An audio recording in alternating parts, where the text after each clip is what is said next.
Hello guys, welcome back. I'm gonna do a let's play of Genshin Impact today. Well, I already did one in the morning. I finished Albedo story quest in preparation for this quest that I'm super keen to do. Paralogism. um,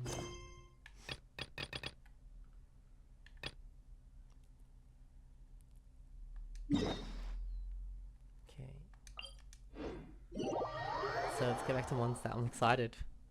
I, I did all this preparation way before that. I watched the event that was in I think 2.3 or what before I started playing Genshin a lot.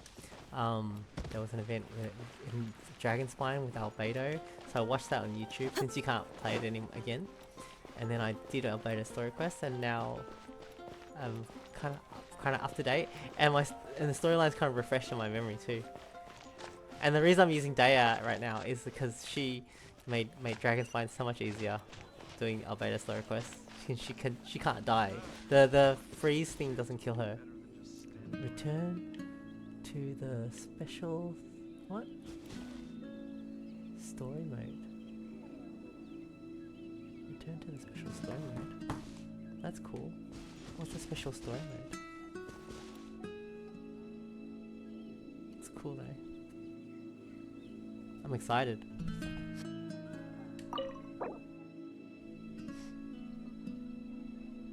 Yes. Is a focus story mode where I might get interrupted by other quests. It's good.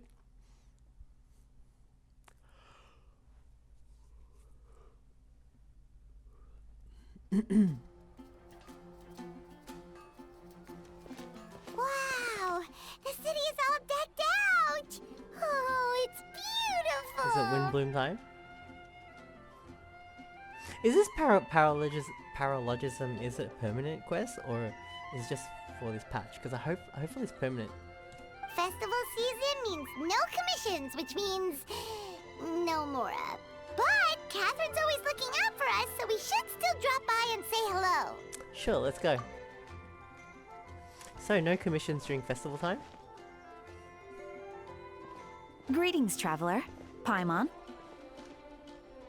Hey, Catherine! Still doing the whole no commissions during Windbloom thing? In general, yes. The people of Mondstadt don't delegate their work to others this time of year. But feel free to take a look around. I think you'll pick up on something unusual. I wonder. Take a look around, huh?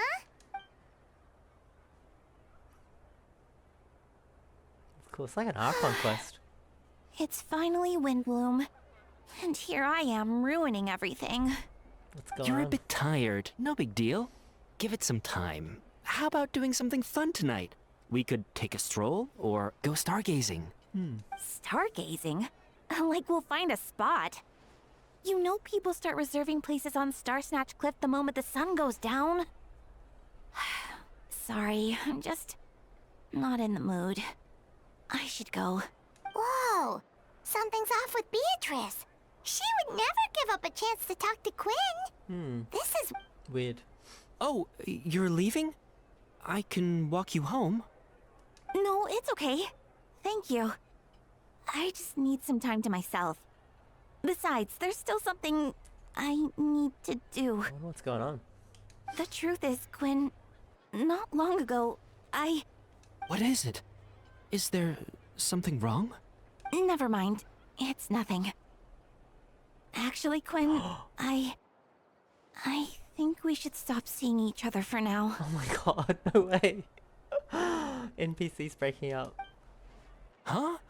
Wait, are you saying we can't be friends anymore? I thought we were best friends. Did you see that? Beatrice ran off without looking back. Oh, we go adventuring in other nations for a bit. He and one friend-zoned of her? Mondstadt's best friendship stories is already over? I can't believe it. Maybe they're just not working out. So, is this what you meant by unusual, Catherine? This is just one example. Oh, it's happening everywhere. Beatrice has been feeling down for days. But that's not all. Oh, It's the honorary knight in Paimon. Everybody, even Miles? Is something wrong? You don't look so good. I know a knight should be stronger than this. But I haven't been feeling right lately. I just can't focus. That's the voice of Pakal. Like, but then they changed into another voice. So this guy was filling in for other voices during the strike. I started sleepwalking out of nowhere. Sometimes I'd even wake up in the middle of the night standing in a random location outside. You should see a doctor. I did, but all the tests came back normal. The doctor said I'm fine. Strange. Yeah, I even consulted Miss Barbara at the church, but her conclusion was the same. In any case, she was kind enough to pray to Lord Barbados for me to get better. Is it because I saw something I wasn't meant to see? Sorry, this is for me to figure out. It is Windbloom after all. Anyway, I have patrol to finish. Until next time, you two.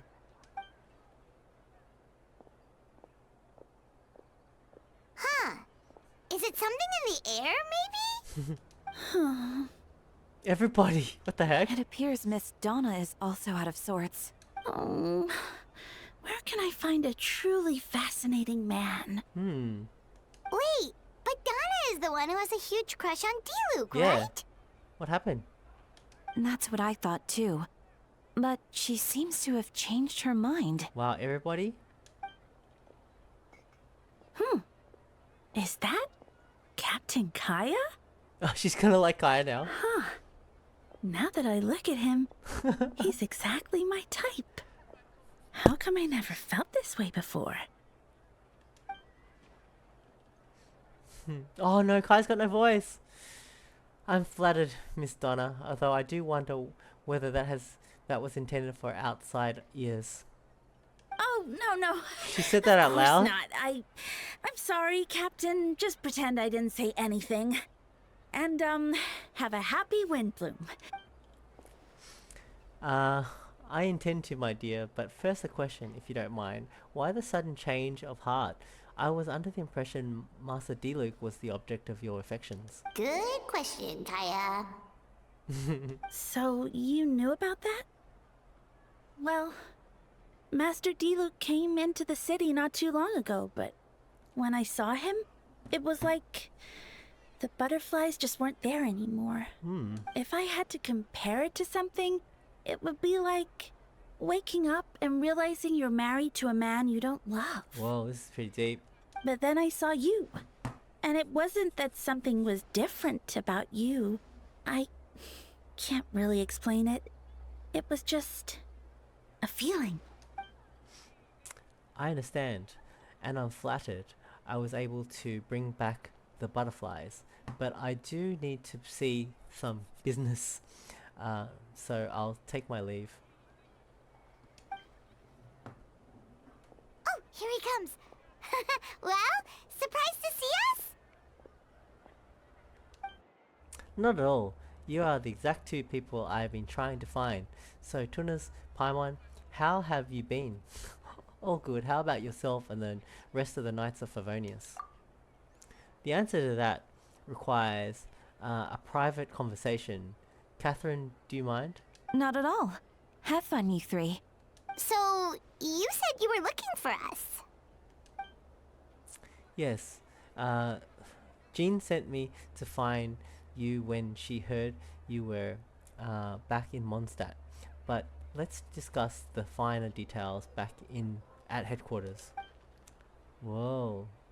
It's already beginning. Paralogism. I looked up what that means. It's when someone does an argument but there's not logical, something like that. Someone has an argument that's not based on not logical, or something like that. Yeah. So interesting, and we know from the trailer that Albeda's on trial. So wonder. Oh, I remember climbing up here a lot. Mondstadt's always my favorite place. I don't know why. I like the vibes because it's simple, medieval, and it's the place I started to, so I got a lot of fond memories here, I guess. I don't know. And the setup of the crafting table and the Adventurers Guild is so close. I don't know, I just like it. So when I saw they were coming back to Mondstadt, I was so happy. So happy. It's great.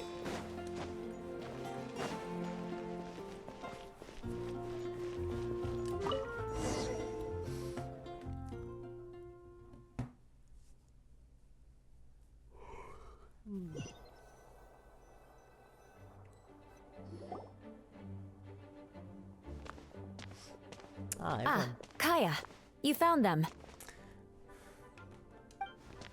Yep, I managed to track them down. Good. With what's about to happen, it's great to have you in town. Whoa! Headquarters are packed! What's going on? Honorary Knight Paimon. Oh, it's an honor to meet you. I believe introductions are in order? His name is Note. Allow me. You have Note. Oh, his actual name is Note. Captain of the second company. Scaron? Captain of the third company. Eula, captain of the fourth company. And me, of course, captain of the ninth company. Funny how the fourth and the ninth are so colourful compared to the other two, who should be high rank. Oh, you're all captains? That's right. Master Jean is waiting for you inside. She'll explain everything.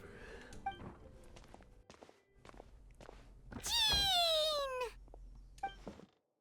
Tunas, Paimon, thank you for coming. Is everything alright? There are tons of people outside. Oh, she's got not voice either. Ah, yes, that would be the captains. You know a few of them already, but I'm sure there are some new faces. There have been a number of incidents in Mondstadt. In order to wrap up the case, I gathered all the captains of the Knights of Favonius to hold trial. A trial? But this is Mondstadt, not Fontaine! True, true. I can understand the confusion. You've never participated in one of our trials before. In truth, we haven't had to conduct one in quite some time. The Knights of Favonius oversee most matters of law and order in Mondstadt. Of course, in the interest of fairness, major cases are tried jointly with the Church.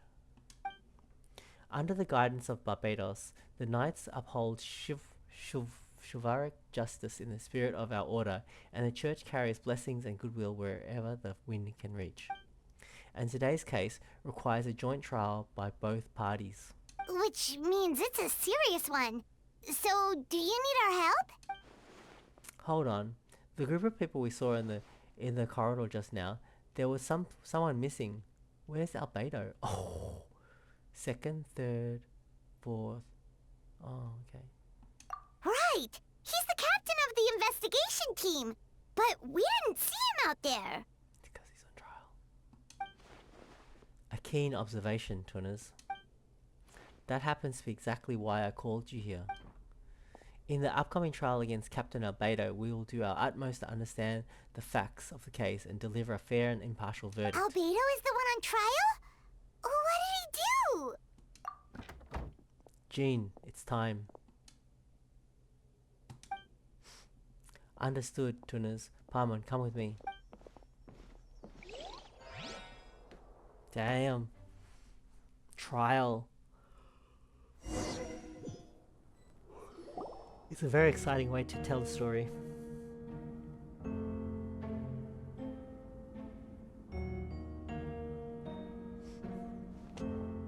Where's Nouvellette? Please sit wherever you like. I only ask that you remain calm and no matter what you hear, I need to head over there. I need to head over there. Don't worry, the trial will be fair.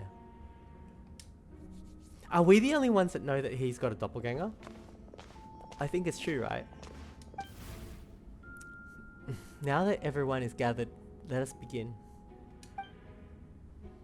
With Grandmaster Varka away from Mondstadt for the time being, I, Jean Gunhild, will oversee today's proceedings. Mr. Dahlia, Beacon of the Church of Favonius, will serve as assessor. As representative of our respective government organizations, we will ensure a just verdict in this case. Oh, that's a new face! Deacon of the church.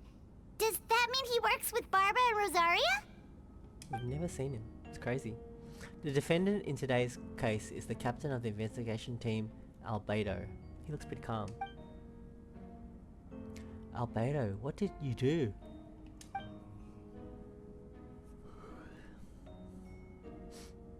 Certain aspects of this case are classified, and it remains uncertain whether the alleged victims are citizens of Mondstadt. As such, the trial is not open to the public. The identities of the victims are still unknown? Strange. If guilt is established in this case, all facts will be made public after the final verdict is delivered. Now the captain of the logistics company, Miss Hertha, will present the charges. The court appoints Mr. Kaya to speak on Albedo's behalf. Are both parties ready to proceed? Oh, Kaya's the Phoenix Wright. Yes. Ready to proceed. Well, he's from Kanria. I don't know if that makes a difference. Where Albedo was created. Miss Hertha, the floor is yours. Prior to this trial, the Knights of Favonius, in conjunction with the church, launched an investigation into Mr. Albedo for suspected murder and unlawful disposal of human remains. Whoa. Murder? A witness stated that, 11 days ago, in the middle of the night, she saw the defendant southeast of the city gates, dragging a large object she later identified as a human body.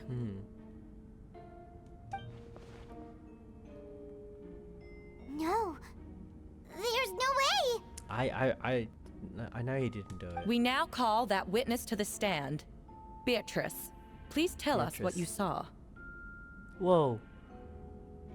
Maybe that's why she's being distracted, partly. I don't know.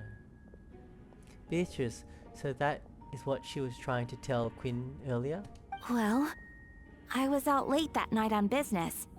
And when I came back, I saw someone in the moonlight that looked like Mr. Albedo. He was dragging a huge bag of some kind. I thought it was strange, so I followed him. Then, there was a sudden flash of golden light. The bag opened, and inside there was a body. Mr. Albedo's vision allows him to manipulate the ground with ease. So he buried it, and then removed any traces on the ground. That can be true. Before he left, it seemed like he looked in my direction. Maybe it was just my imagination, but I was terrified thinking he might kill me too. Luckily, he didn't see me.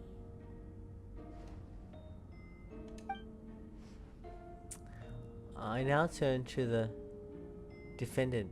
Describe your whereabouts that night. Oh, Albedo's voice is not here. Oh, what a shame. He's got a good voice too. I was working in my office on the second floor of the Knights of Favonius headquarters. That's right. The next day, the defendant submitted the latest environmental report on the Dragon Spine region. Considering the length of text, it must have taken a considerable amount of time to finish. Can anyone attest to the fact that the defendant was working in his office that night? No. Then the length of the report is not a sufficient alibi. This isn't looking good. If the crime did occur as you described, then what about the body? You mentioned the joint investigation. Well, was the body recovered? Not yet. In other words, you dug up the location Mrs. Beatrice described and found nothing. You don't find that suspicious? I know what I saw. I'm telling the truth, Miss Hertha, I swear. Also, didn't you say that speaking out would help protect the people of Mondstadt? Otherwise, I'd never put myself out here like this. You're doing the right thing. Besides, the investigation wasn't fruitless. A single man's shoe and a torn piece of fabric were found in the bushes near the crime scene.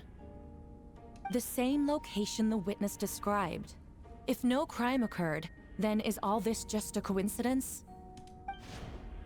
And yet, no victim has been identified, correct? It's true. No one has been reported missing.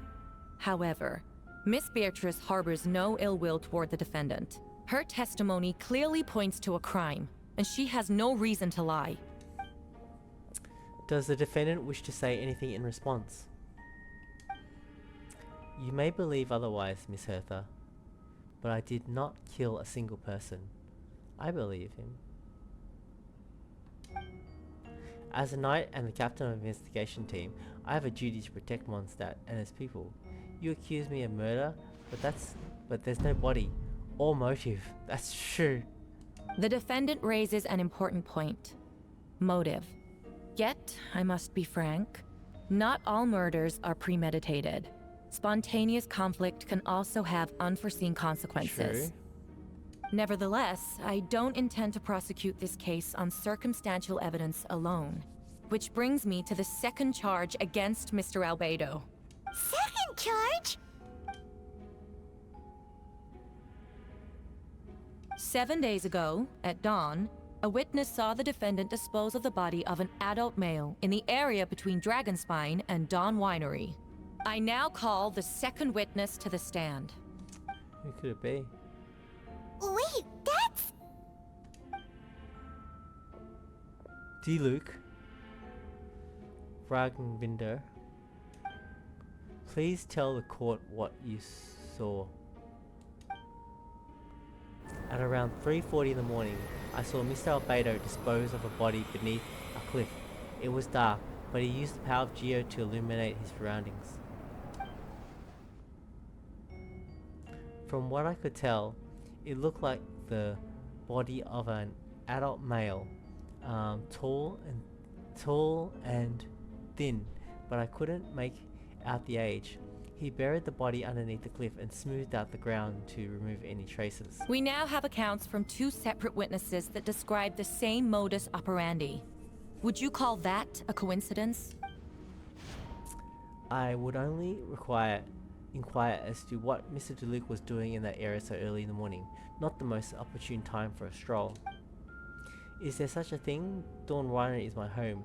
It's not unusual for me to take walks in the area. That's true. I just happen to be in the right place at the right time. That's all. Well, Master D-Luke is a well-respected figure in Mondstadt.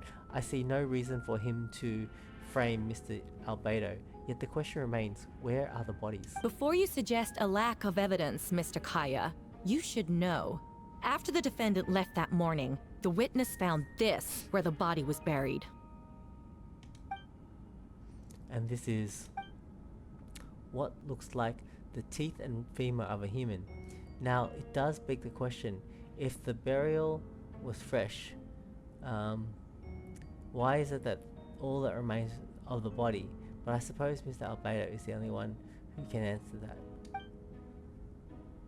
Captain, careful now, Master D-Luke. I do believe I hear a presumption of guilt in there somewhere. These remains suggest an accelerated rate of decomposition. Considering the defendant's profession, there's reason to suspect that alchemy is at play here. Both witnesses saw golden light, a known byproduct of alchemy. That's how the defendant destroyed the bodies. The light also explains how the witnesses were able to get a clear view of the events in the dark. So, that's your angle, alchemy. A logical assessment, but we have a witness of our own. The afternoon before the alleged second murder, Mr. Albedo had a lengthy intellectual exchange with his student Sucrose. The two were in the library until the next morning. Why did the discussion last so long? Well, they're both passionate about the topics. Miss Sucrose was presenting the results of her research. She noticed some flaws in the data and insisted on reviewing her calculations until the next morning with Mr. Albedo present. That's logical. I believe that. That's right. We were in the library together. Yay! You're certain Mr. Albedo was present the whole time? Of course. Yes, and I know Mr. Albedo would never kill someone. He could never be that cruel. Nevertheless, the other witnesses have no reason to lie. Tell me, Miss Sucrose, that meeting in the library, were you awake the whole time? Sounds like a considerable duration to go without sleep. Oh, I do hope you can be truthful with us. It concerns the safety of countless Mondstadt citizens. A crime like this cannot go unpunished.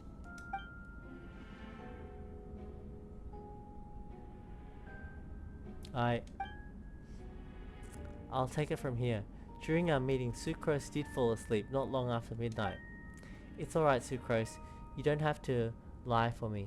This is a sacred place of judgment. The truth is paramount. Mr. Albedo. I see. Then I'm afraid your alibi cannot be substantiated. Do you understand? Yes. I know claiming innocence without proof isn't enough. But the prosecution's argument has its own holes. There's been no mention of a motive or what exact method could reduce a human body to those remains. No conclusive evidence of guilt. But the witness accounts do match to an extent that can't be dismissed. This is a tricky one. Allow me to submit another piece of evidence. The investigators intercepted one of Mr. Albedo's correspondences. I will now read the pertinent parts to the court. Is this from the real Albedo or the fake Albedo? Our correspondence. Oh no, that envelope looks like it belongs to Mr. Albedo. I have never abandoned the subject of human research. In fact, delving deeper into Dragonspine has led me to realize that the concept of life could be further expanded and transformed into that of birth. The mystery of human birth is often linked to death. As such, death is the most suitable material for the creation of new life. To that end, we must engage in a process of putrefaction and refinement. Putrefaction and refinement. Is that in reference to an alchemical process? The letter continues. Experimental trials have been carried out in the northwestern part of Dragonspine, in the area southeast of Mondstadt's main gate. The data is as expected.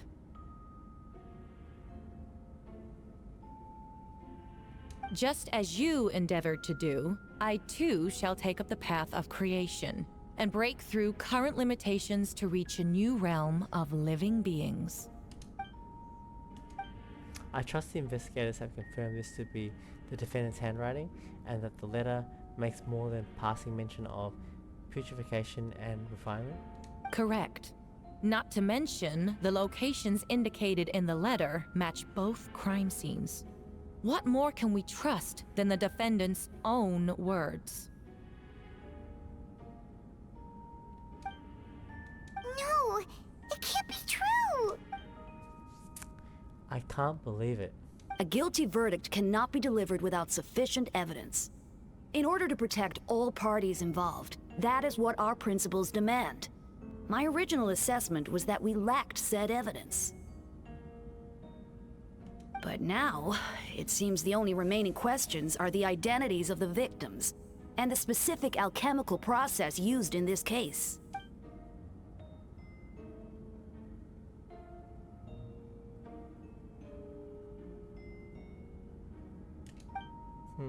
Sorry, I just lost to sleep. There was an agreement. I'm just sleepy. I'll take a nap after this.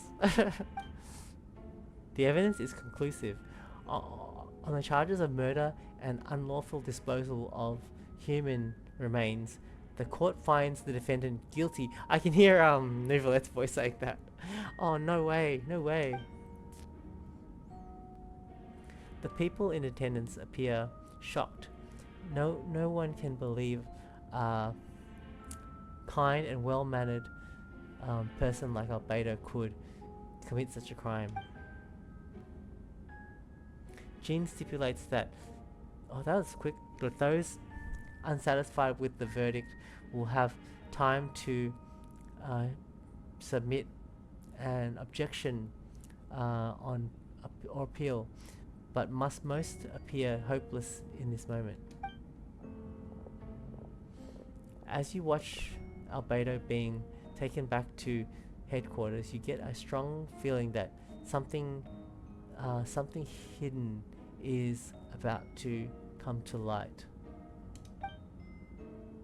At all times, back in the letter, a secret that you and Albedo know all too well, but the people of Mondstadt have yet to discover that he's got a spitting image double. Why would Albedo do something like that? Oh, this has to be a nightmare!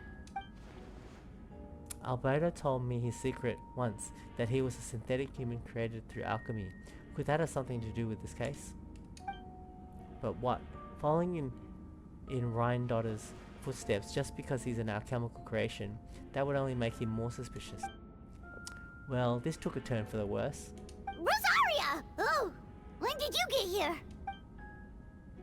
I've been here the whole time. I happen to have a message to pass along. For us? Yes, you're needed at Star Snatch Cliff. He's waiting for you there. Who? Who is he? You know when you get there. Go now. Time is like the wind. It waits for no one. That's true. Rosaria is cool. Like just a moment ago in the morning when I was doing Albedo's story, she was so suspicious of Albedo, but only to protect Mondstadt. But here she is, probably trying to help him. Oh, okay, recollections. The current story seems to be related to your past adventures. Would you like to quickly go over and review those experiences? Yeah, sure. Oh, okay, I won't read everything.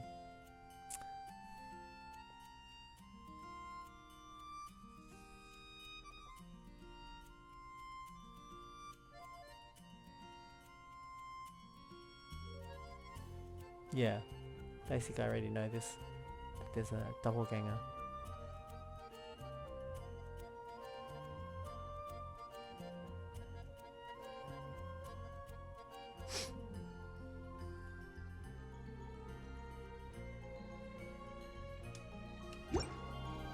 Okay. That's good that they quickly fill people in on what happened. It's still better to watch the whole thing because it was quite good.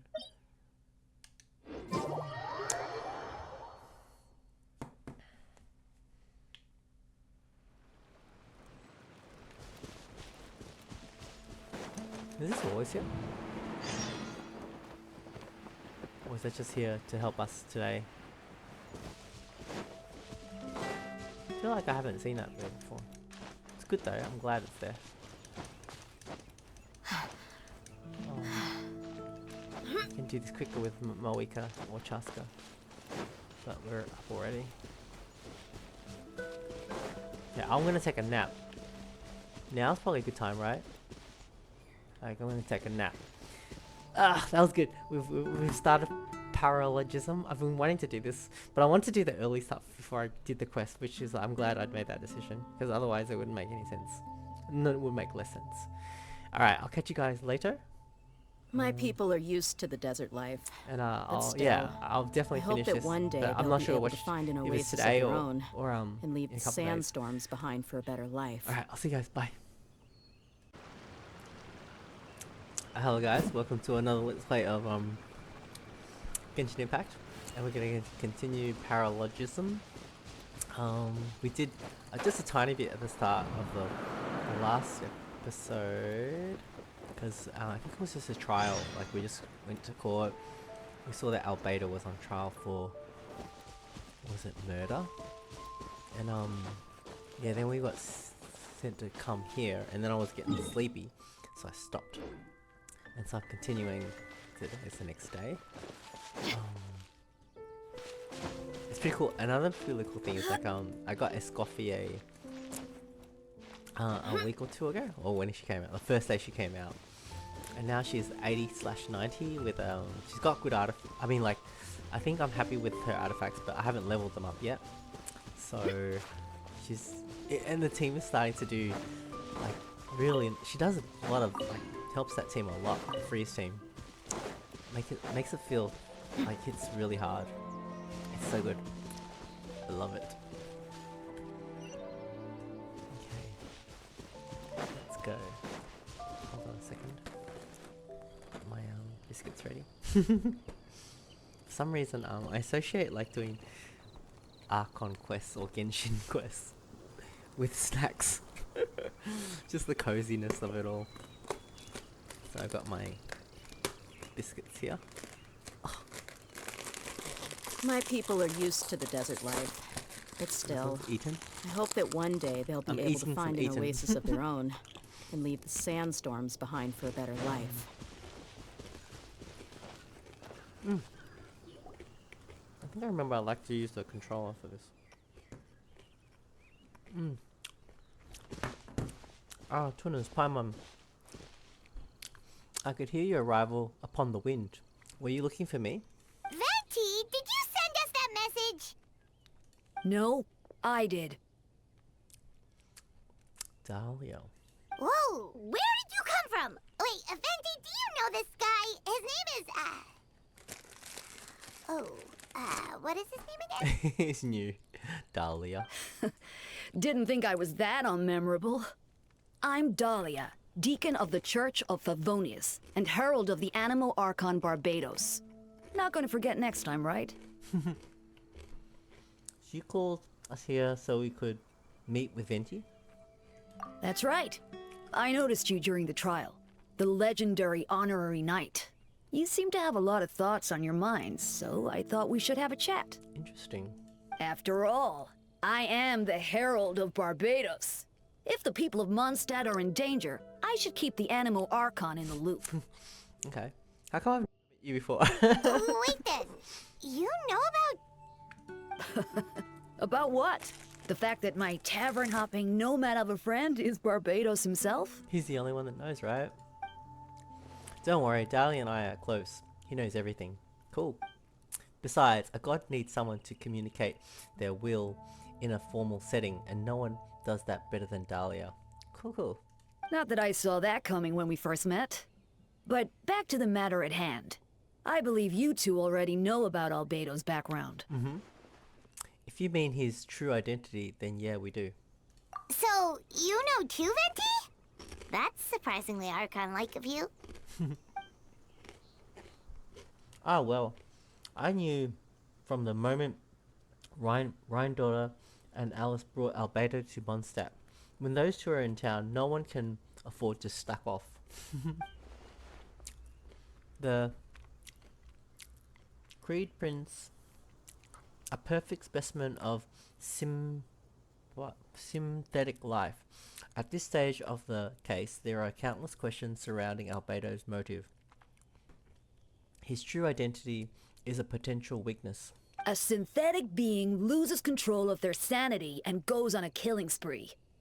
That's how a novel would frame the story, and people are inclined to agree. Yeah, true.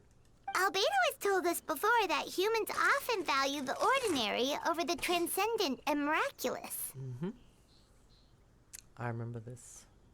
Because I just did And it the recently. slightest difference is perceived as other. A very common phenomenon. Which means we need to find a way to help out your friend. What do you know about the situation, Venti? Me? Well, I know that Albedo is a synthetic being, and that a lot of strange things have been happening in Mondstadt, even though Windbloom should be about drinking and having fun. We noticed that too! The minute we got here, something was off. You share your observations with Venti and Dahlia. I've picked up on most of those too. Miles is out of sorts. Beatrice seems anxious. Although I didn't know Donna stopped being interested in Master Diluc. When no love remains for the songs to tell, the world becomes naught but an empty shell. Cruel is said fate, cruel it may be, were it not for a hero with hero who could set us all free. What are you getting at, Tone Deaf Bard? Oh, just making a comment. There are always unavoidable trials in life. At least that's what Barbados would say. A certain someone is going to need to overcome a trial like that. In such cases, even the Seven know better than to tamper with fate. If only there was a brave soul willing to aid their friend in his time of need. Should he meet a terrible fate, all at once that could be worse for it. If you wanted our help, you could have just asked, you know. Haha. Well, even if Albedo wasn't the center of this case, protecting Mondstadt is part of being an honorary knight, right? You'll still have help, of course, which is why I prepared a little surprise. Heh. Behold, I really wish we could hear Venti's voice. I love Venti's voice. It's really, really cool. I love it. A bomb! What? A bomb? Don't worry, I removed the fuse, so it's not going to explode. Say hello to the Dodo communication device. So, this thing belongs to you now? We're old pals. Don't think she'd care if I borrowed it for a few days. Like Clee, right? Anyways, this invention, with a little help from a trick of mine, will allow us to keep in touch. Just take it out and we can chat.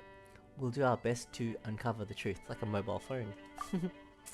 That's all I ask. No matter what comes, you have the wind on your side.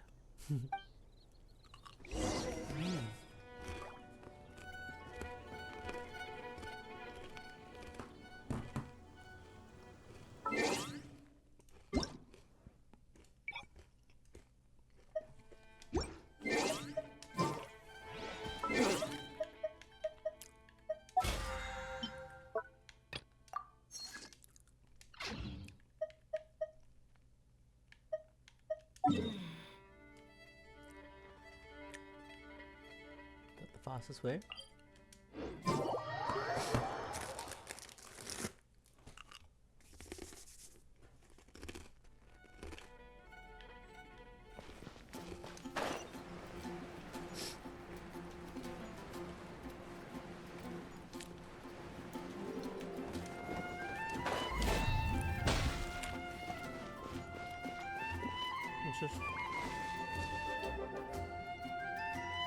Yes. Return to special story mode, yes. Is that like focus mode?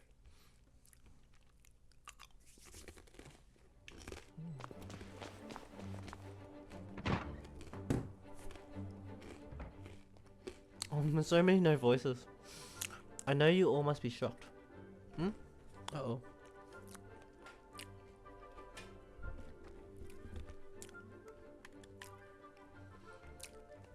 I know you all must be shocked, but the evidence is solid. Albedo's situation is not looking good. I still don't believe Albedo would do something like that. Using living people as alchemical test subjects? It's like something out of a novel. Perhaps it's best for me to remain impartial, but I've worked with Albedo before. He's an alchemist, not a sadist. Good thing she's on his side. I remember in the event, she was still not really knowing about him, because it was the doppelganger that she encountered, wasn't it? This version of events is hard for me to accept as anyone, but Varka once said Albedo is very different from the rest of us. Perhaps there are things we still need to learn about him. Yeah. Let's see what Albedo has to say for himself first. Would you mind giving me a moment, everyone? A private matter requires my attention. Hey, Jean! Tunas, Paimon, perfect timing. Kaya has a favor to ask. Oh, so nobody has a voice. Like Jean said, after the verdict, we have time to submit an appeal, and I will do my best, to my utmost, to convince Albedo to accept. He's been acting strange, and I can't read him for the life of me. But I need you to start investigating the case. Investigate the case? Yes. It's also time for you to get involved. Do you want us to join the investigation? No, we'd like you to launch an investigation of your own. I'll continue working on his defense in the meantime.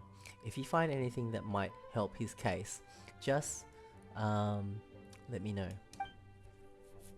I know it's going against the spirit of the season to task you with this, but Albedo is a trusted member of our ranks. We owe him the benefit of the doubt. Oh, that's cool that they're on his side. I understand. Understood. I know you'll get to the bottom of this, Tunas. You've never failed us in our time of need. True. That's true. But what if the accusations turn out to be true? Why would you say that? Then you will have done Monsat a great service all the same. I'm expecting a retrial. Until then, you're welcome to have a look around Albedo's office on the 2nd floor. I'm counting on you. Cool, we get to check out his office?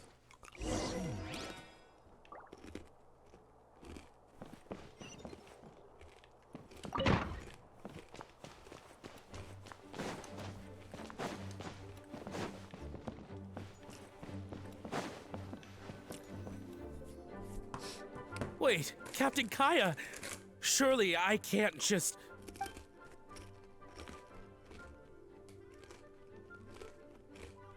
These two are here on Jean's orders. She asked him to investigate Albedo's office. Oh, in that case, head on in.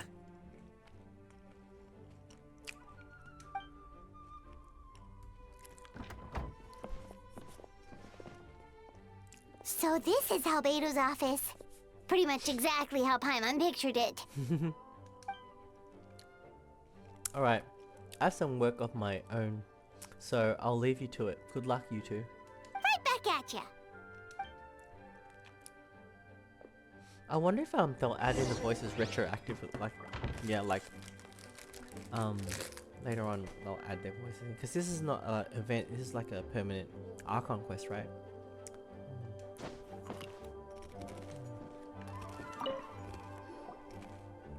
Alright, let's see what we can find.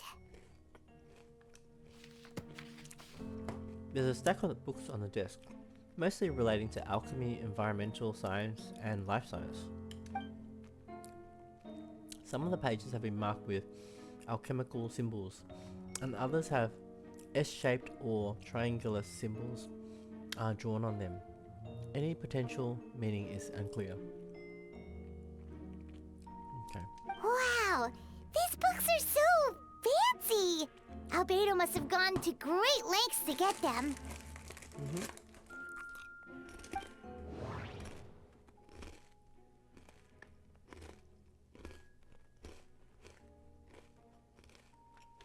What is it underneath the book?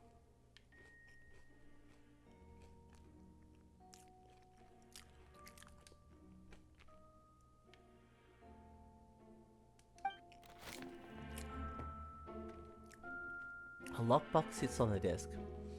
The latch bears signs of wear, suggesting the importance of whatever lies within. The box likely remained locked most of the time. But now, the lid remains wide open, as if the owner was forced to leave in a hurry and didn't have time to lock it. Wow, mysterious, such a mystery. Perhaps the letter intercepted by the investigators was once stored here. The remaining contents shouldn't hold much weight as conclusive evidence, but you'll still get a strange feeling after reviewing them. In elegant penmanship, the letter reads, "In addition, I do happen to have some information on the subject of our last discussion, the materials and arcane formation required for human transmutation." Human transmutation. The formations in these records likely originate from the Khanrian art of Khmer, but relevant documentation has not been well maintained over time, so I cannot guarantee there are no errors or omissions. As thanks for your past assistance, I've enclosed the records with this letter. But that does not mean I support your pursuit of this research. Ethics aside, I'm not convinced it's even possible to create a human whose existence is identical to our own.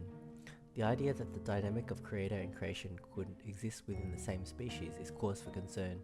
Even with a talent like yours, I must urge you to proceed with caution. Was he trying to make a person? The signature belongs to an unfamiliar name, one that also appears on an alchemy book nearby. You skim the preface and learn that the author is an old and accomplished alchemist. The person is likely a friend from Albeido's academic circle, someone who owed Albedo a favor, but also urged him to refrain from conducting dangerous research. Human transmutation? Is Albedo seriously looking into that? Ooh, Paimon doesn't want to think about that. It doesn't look good, but this letter can't directly prove that Albedo did anything. True. Besides, a technique like that must be too dangerous to share with the public, right? That's why it wasn't brought up during the trial.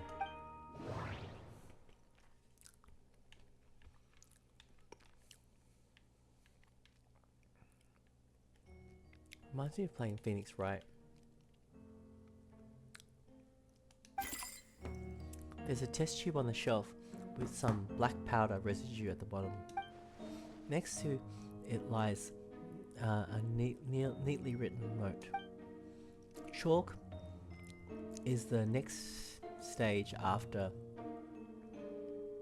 soil, but the current available materials are still insufficient to construct a stable structure. Nope, no idea what that means.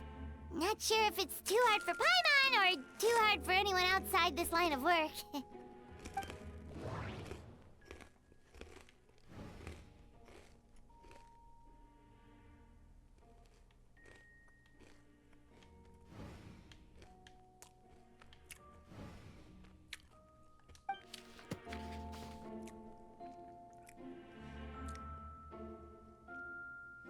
Albedo's notes lie on the table. They resemble the ones you've seen before, but the contents are different this time. As always, the penmanship is impeccable. Careful and neat, with certain elegance in its uniformity, much like the man himself. One of the notes reads, Putrefaction should be regarded as a counter-simulation to the process of life. Likely a highly efficient and destructive spell of rot. Upon use, the target would decay within an extremely short period of time, turning into dust that is nearly invisible to the naked eye before dissipating in the air. This is so mysterious.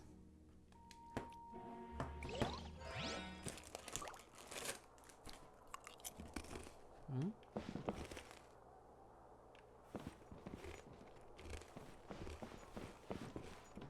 We still have to keep going.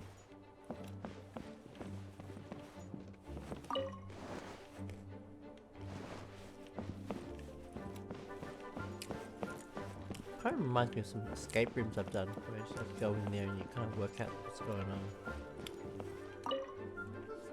through clues. Alright, let's see what we can find. Have I already looked underneath? Is there more?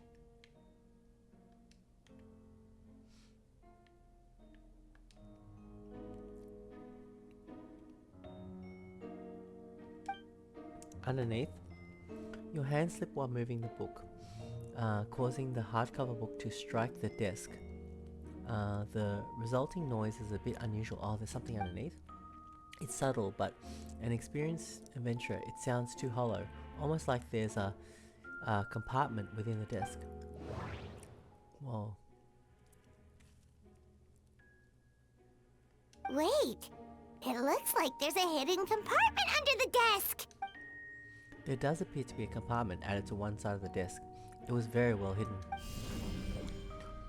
The lock mechanism is complex and seems to involve elemental power in some way. Perhaps you could try using the power of Geo.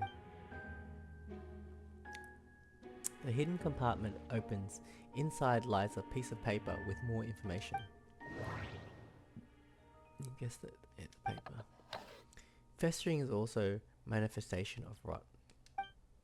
When festering forces a sufficient amount of life energy collide, the two will repel each other, triggering powerful side effects. When I tested this in an alchemical experiment, the results of the refinement were startling. Breaking through the shackles of life, the simulation of the project, I must take advantage of this opportunity. The name of the project is blotted out in ink. What could it be? The note mentioned festering forces, which suggests that Dragonspine could be involved somehow. If this has something to do with creating synthetic life, would Albedo go that far for one of his experiments? No, that can't be. Amid the notes is a map with a few markings on it. 2 of the marked locations correspond to the crime scenes, and the third appears to be in Dragonspine. Okay, try to take a photo of that. We're supposed to go there, aren't we?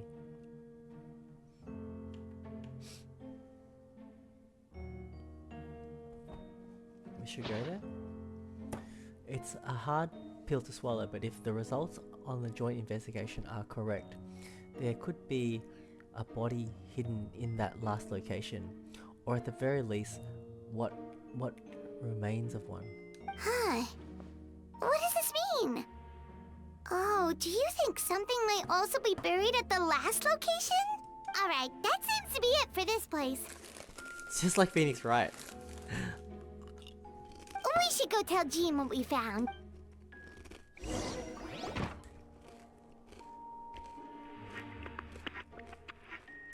Dodoko.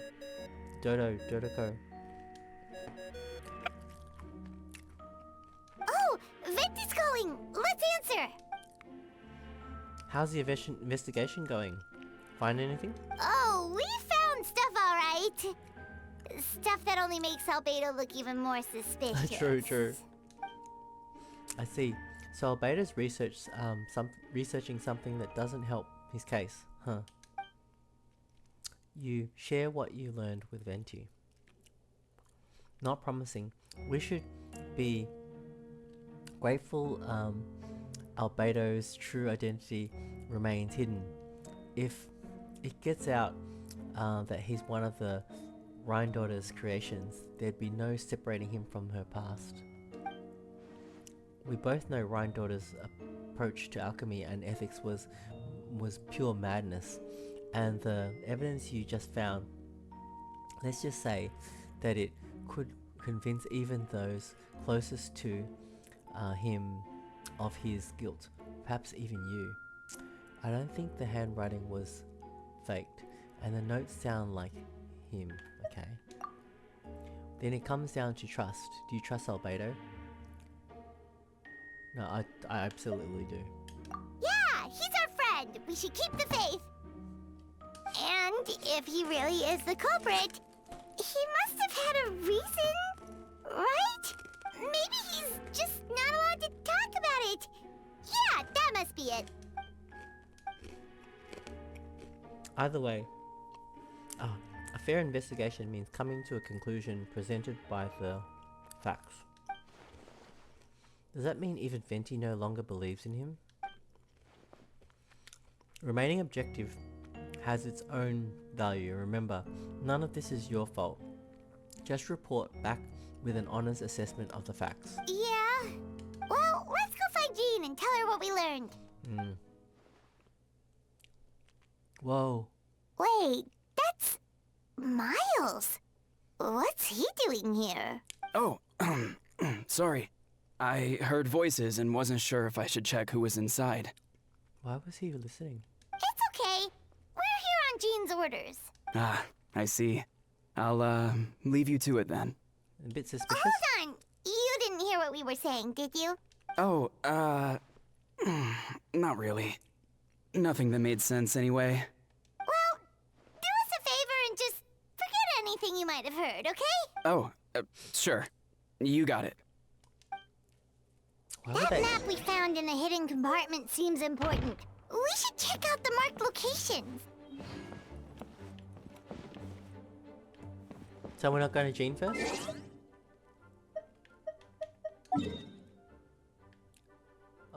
Oh, they got marked for us. Great. Okay, is it from here? Oh, back to Dragon's Mine. That's why Daya's in the party.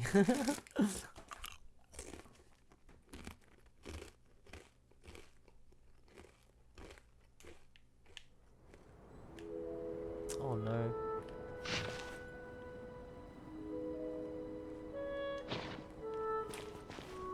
What's the best way to get there?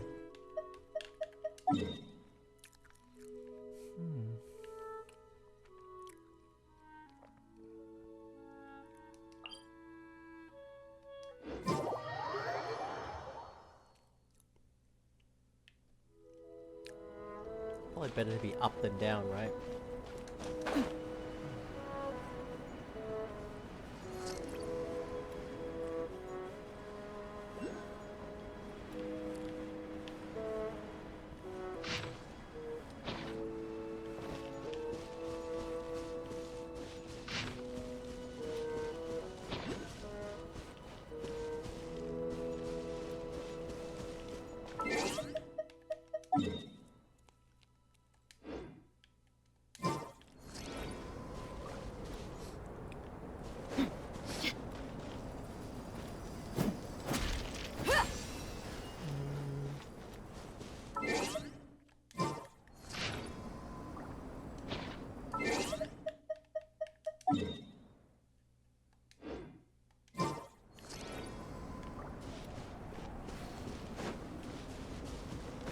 We should be getting close. Oh, look over there! Something seems off. I want to get the Sealy there. I'll come back here.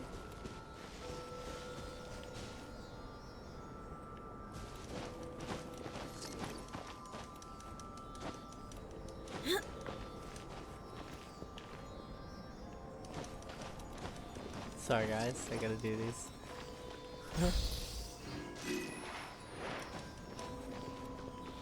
Oh no, don't take me too far away. Yay. I could make a tidy sum selling some of this.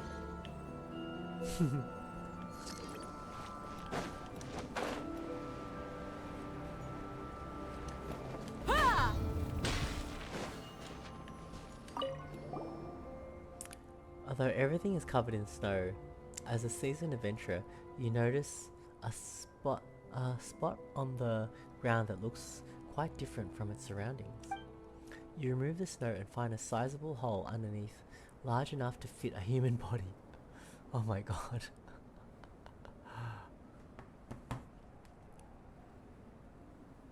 This is the mood. It's so creepy. Not creepy, creepy, mysterious. Very, very kind of cool. But the hole is completely empty. And the surroundings markings make it look like something was dug up. Did an animal do this? Or some monster? Weird. There's a hole, but no body. The prosecution's argument is that Albedo used alchemy to destroy the bodies. But this location is different from the other two. Why not fill the hole? Or smooth out the ground like the other places? If one person did all this, why not remove the traces like the others? And if Albedo isn't the one responsible, why was this location marked in his notes? Very mysterious. Return to the Knights of Favonius. Doubt swirling in your mind.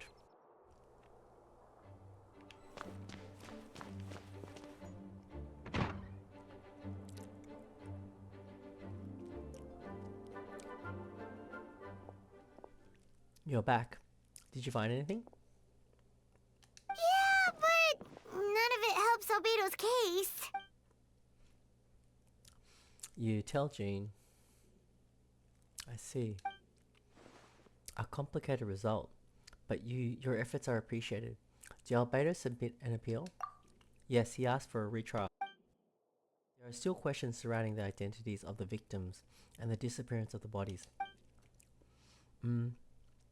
The minimal remains that were uncovered have been sent for forensic analysis, which should provide some answers. It's just... What's wrong? If the victims turn out to be Mondstadt citizens, the situation becomes all the more serious. The second trial would likely have to be open to the public. Oh no, that's not good. That'll probably freak everyone out.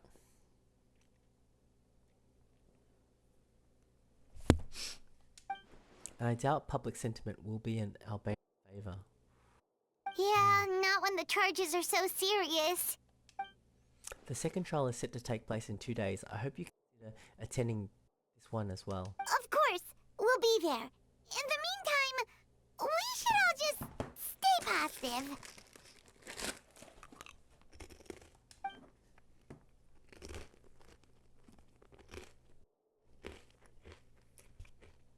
Well said. When the time comes, I'll carry out my duty to the best of my ability.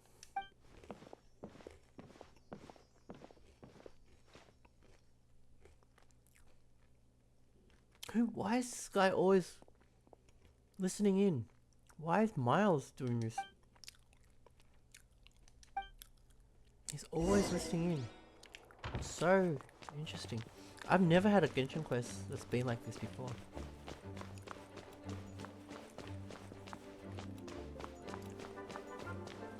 Now what? Just wait till 2 days?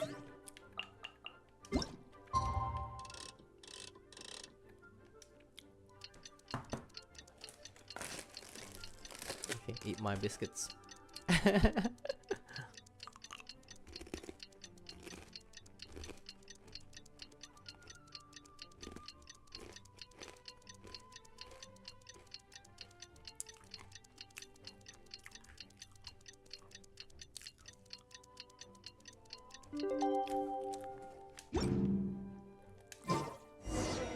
We should meet up with Jean. It's about time for the second trial.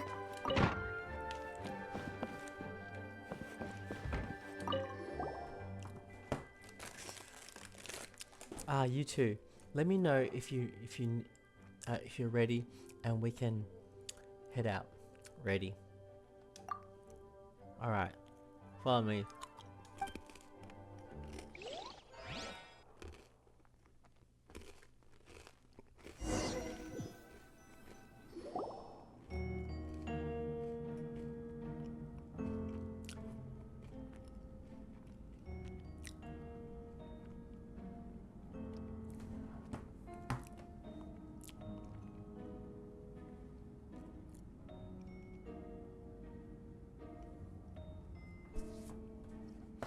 Ladies and gentlemen, we now convene for the second trial against Mr. Albedo.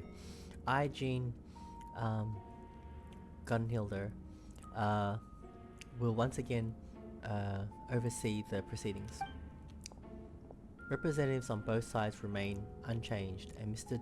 Dahlia will continue to serve as assessor. Miss Hertha represents the prosecution, and Mr. Kaya speaks up on behalf of the defense. The defendant in this case is Mr. Albedo, captain of the investigation team. With that, I now bring this trial to order. Damn.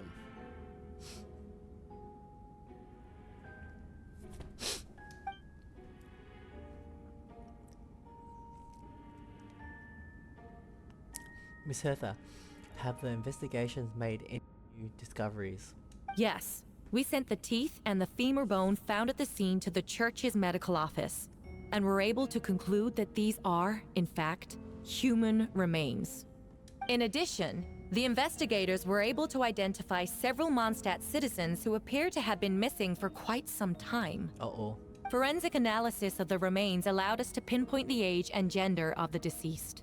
Interestingly, one of the missing individuals matches that profile to a T.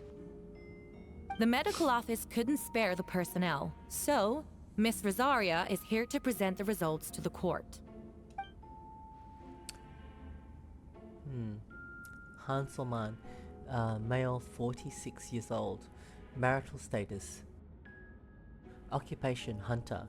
Consistent with the conclusion in the last trial, his disappearance went unreported, likely due to his lack of relatives. Oh. In addition, medical records show that the sustained mechanism related injury to his leg 3 years ago. The damage on the femur bone Mr. DeLuke found is consistent with such an injury. Therefore, we can conclude that one of the victims in this case is Hanselman. A specialized technique was likely used to accelerate the rate of decomposition. Is it reasonable to assume this technique to be alchemical in nature? Alchemical or magical, both are possible. Thank you for your testimony. The identity of one of the victims is now confirmed. But what about the defendant's motive? Considering what he wrote in the letter, we can deduce that the defendant needed subjects for an alchemy experiment. Who better than individuals whose disappearance would go unnoticed? In other words, he sacrificed the good people of Mondstadt for his own gain. A truly vile act.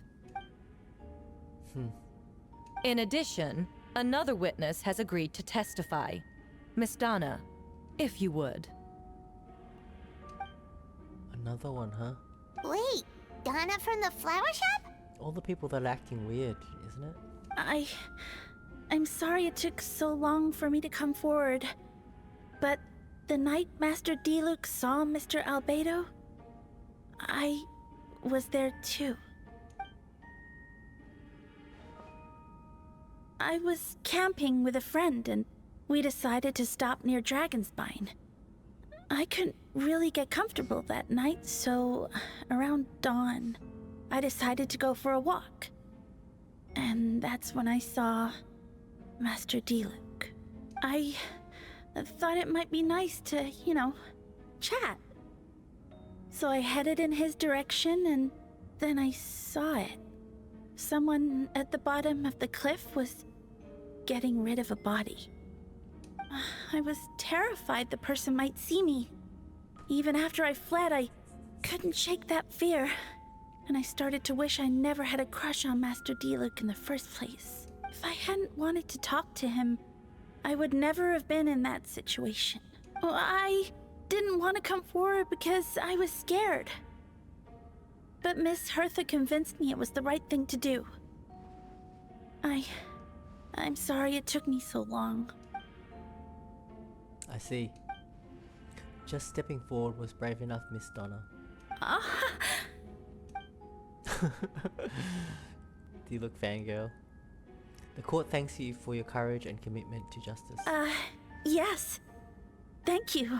The two witnesses corroborate the same sequence of events. That just leaves the question of how the defendant disposed of the bodies. I believe the answer lies in the alchemical technique mentioned in the letter. The defendant is the most accomplished alchemist in Mondstadt. He has the skill, no question. A special investigator also uncovered some relevant evidence on that subject. I will now present it to the court. Wait, does she mean... The evidence we found in Albedo's office. The following are pieces of evidence uncovered in Mr. Albedo's office, the most important of which is this map.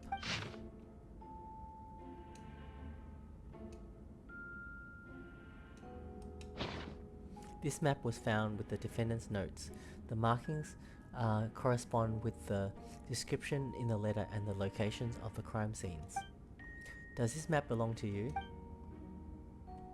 Yes. Were you the one who marked these locations? Yes. Do you realize that's basically an admission of guilt, don't you? The evidence against you is nearly insurmountable.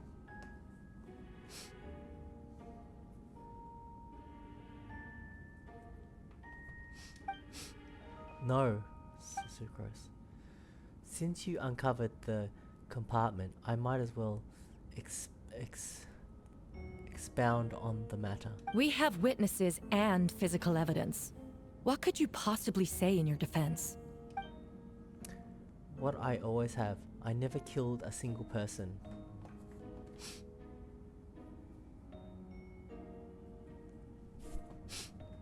Ugh, you have some nerve. Saying that when the evidence is stacked against you? Miss Hertha, you've presented a meticulous and convincing case. I'll give you that, but I will not admit to something I didn't do.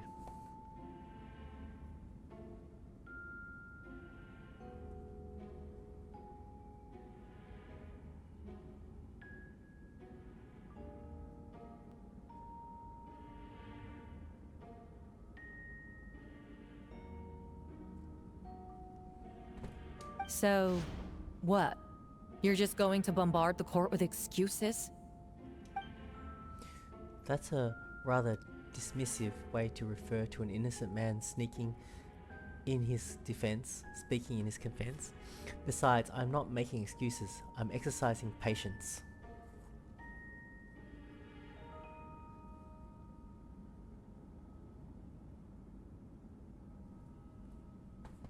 That won't make the charges against you disappear, Mr. Albedo.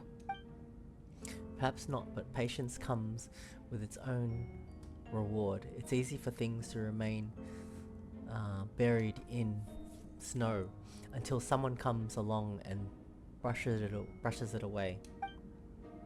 Alberto seems serious, but unfazed. Does that mean he really didn't do anything untoward? He mentioned brushing off the snow. Is that supposed to be a hint? If it was a hint, then it must be something to do with Dragonspine, which reminds me one of the locations marked on the map we found was in Dragonspine, wasn't it? Tunas, you were the one who uncovered the notes, right? Then I'm assuming you've visited the third location marked on the map as well. Yes. Can you tell us what you found?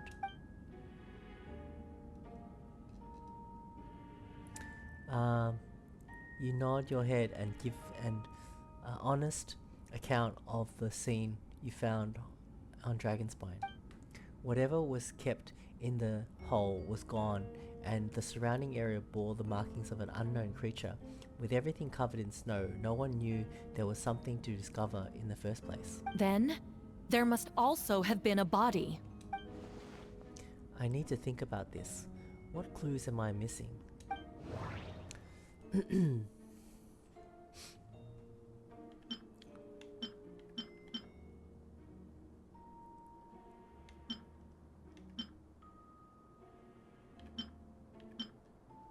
What clues am I missing? The third marked location is in Dragonspine. We only knew about it because we found the map in the hidden compartment. During our investigation, Paimon and I discovered a hole beneath the snow, big enough to hide a human body. There was also claw marks around the outside. But there was no body or any remains whatsoever. The second marked location is between Dragonspine and Dawn Winery, where Diluc saw Albedo bury the body of an adult male.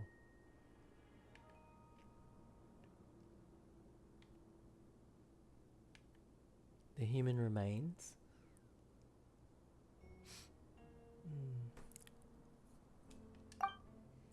Diluc described nearly the same events as Beatrice.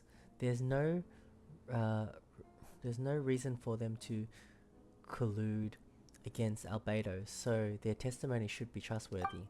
Diluc found teeth and a femur bone at the scene, and Donna confirmed his version of events because she was also there that night. The two should have no reason to set Albedo up. Despite her crush, Donna wouldn't lie about something like that just to get Diluc's attention. Not to mention Donna has been acting strange since before the trial. The first marked location is near Mondstadt. Beatrice saw Albedo use alchemy to dig a hole and bury a body there. A single man's shoe and torn piece of fabric were found in the bushes nearby. Taken together, this evidence seems to suggest that Albedo killed someone and concealed the body.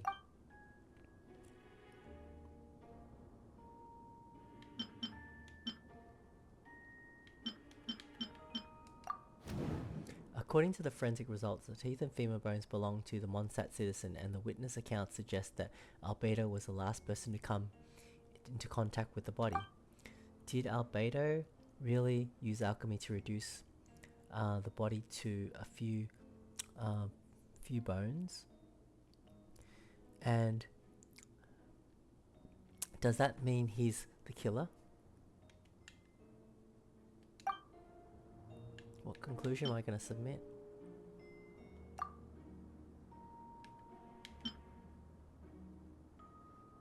Third location, human remains? No. No. Okay. The difference between the marked locations. Albedo marked these 3 locations on the map found in the hidden compartment. There are some similarities and differences between them. Based on what we know, all 3 locations likely used to hide bodies. The holes dug in each area certainly seem big enough, but unlike the first 2 locations, there were claw marks around the hole in the 3rd location, and no witnesses saw anything happen there. Dragonspine is home to all manner of monsters and wild animals. Could some kind of creature have dug up the body? But why wasn't that the case in the other locations? The marks didn't look fresh, which means the hole at the 3rd location has been there longer than the other 2. But if the hole at the 3rd location wasn't made around the same time, does that mean it's connected to a separate incident? Albedo's identity. Most people know Albedo as an alchemist and the captain of the investigations team. But in truth, he's the Kraid Prince, a synthetic human created by one of the 5 sinners, Gold Rhindaughter. Albedo is steadfast, intelligent, and treats everyone with kindness and respect. I think most people would agree with that assessment. He's also a calculated thinker. It's fair to say that if he did commit a crime, it would be likely well concealed. Up until now, Albedo has never displayed ill will toward humanity, and he also still seems like his normal self. As his friend, I shouldn't reveal the truth about his identity. That would only make things worse for him. Okay, that's fair. Dragonspine's ecosystem. Dragonspine has a frigid climate and is covered in snow all year round. Even so, it's home to various monsters and creatures that can withstand the cold. Deep within the mountain lies the remains of an even more mysterious creature, Durin.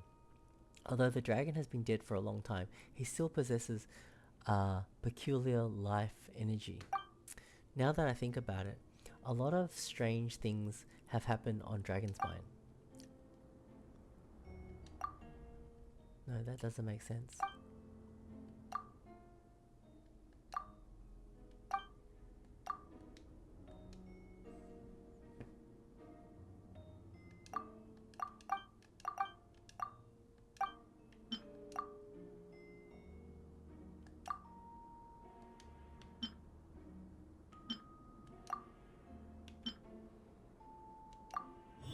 Trigger association.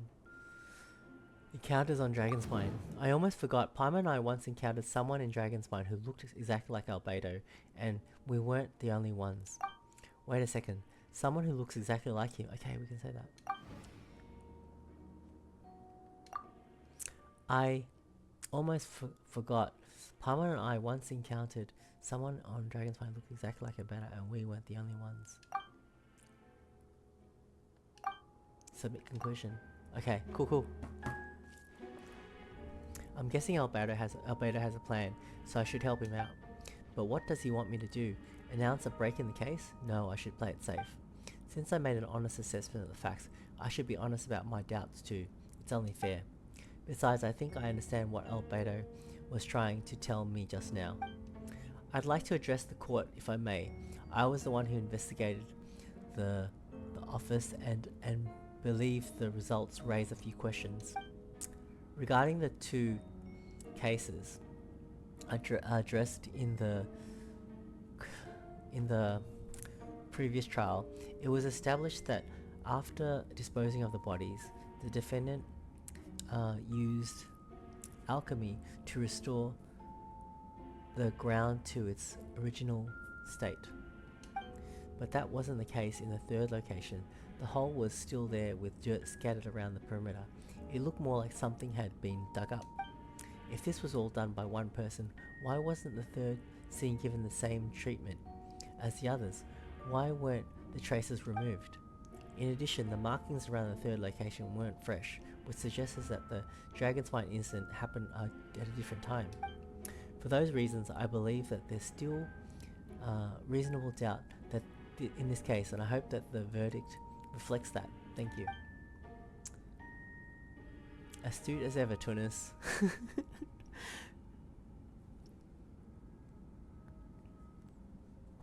Questions there may be, but allow me to point out, there is no evidence to suggest that anyone besides the defendant knew about the third location. And the map was found in his notes. That fact alone makes him the most plausible suspect. Unless Mr. Albedo suddenly plans to deny that the map belongs to him. Allow me to respond to Tuna's point. If all I cared about was proving my innocence, I would indeed do as you described, Miss Hertha, and deny any connection to that map. But that is not what I intend to do. The map does belong to me, and I did hide things at those three locations. What? There were indeed bodies at each location, but I did kill and bury someone on Dragonspine. Who? His doppelganger?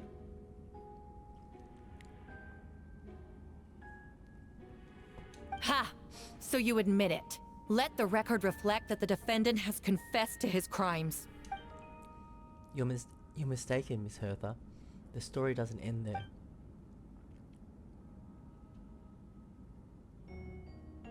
Some time ago, I encountered an uninvited guest on Dragonspine. Someone who wanted to take advantage of the deserted nature of the region to eliminate me in secret. His doppelganger. That's why they're showing Eula. I'm so glad I watched that event, because she can testify, right? She was there.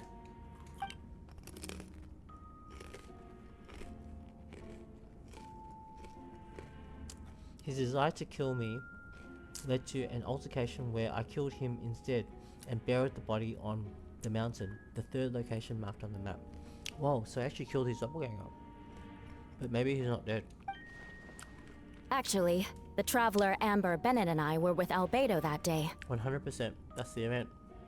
The Adventurers Guild was holding an event on Dragonspine. After it ended, we all left the area. If the person Albedo is referring to is different from the one we encountered on the mountain, then the altercation must have occurred after we left. This only proves that the defendant is guilty on all counts. Those innocent people, their blood is on your hands. No, you're wrong. You deny it? After admitting to murder for the whole court to hear? You've clearly lost your mind. If you would let me finish, Miss Hertha, I could get to the important part.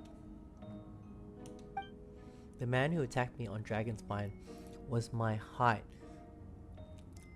with blonde hair and blue eyes, dressed in clothes nearly identical to mine. Exactly. So someone who happens to look exactly like you.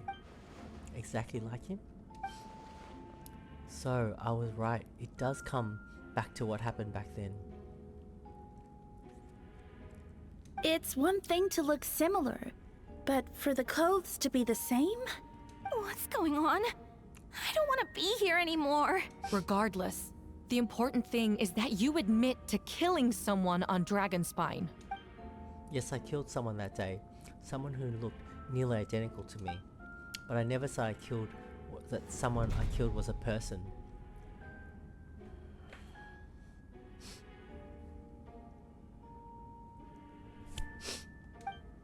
I see then. It appears I need to withdraw my testimony. What? Everyone! I brought her! Good Dillik. Who's this? Wait, you... Who? The person who just came in. Isn't that Hertha?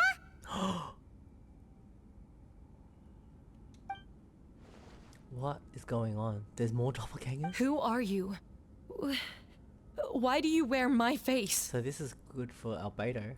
Hello to you too. As you can see, this is Hertha, the logistics captain of the Knights of the Phone. Oh! So the person on the prosecutor was a fake. I see what's going on here. It's all been leading up to this, hasn't it? Your confession. It was all an elaborate stunt to set me up. You want to undermine my credibility? Fine. It doesn't eliminate the mountain of evidence stacked against you.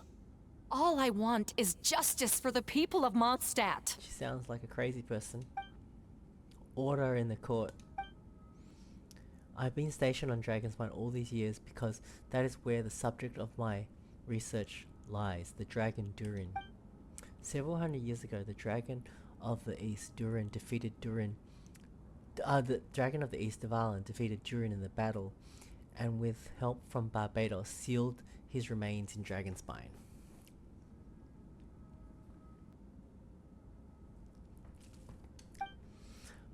Durin was created through alchemy, one of the finest specimens of artificial life. As such, death was not a true end for him. His heart still beats and grows more revitalized by the day.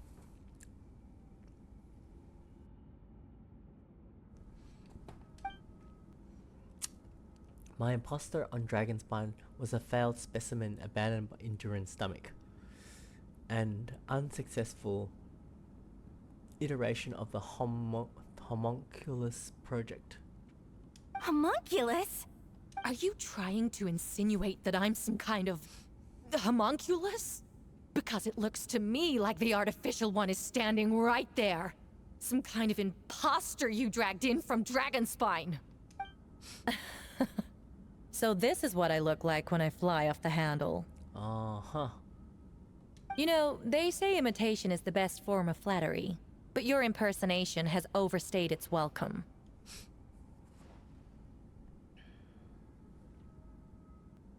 She's so much nicer when she's not crazy. Master Jean, what are you waiting for?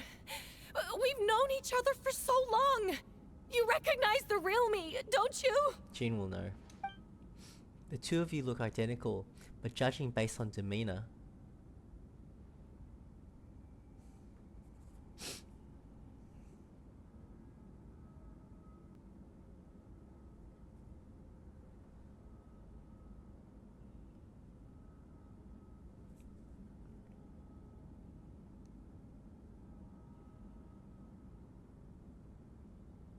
Instagram story.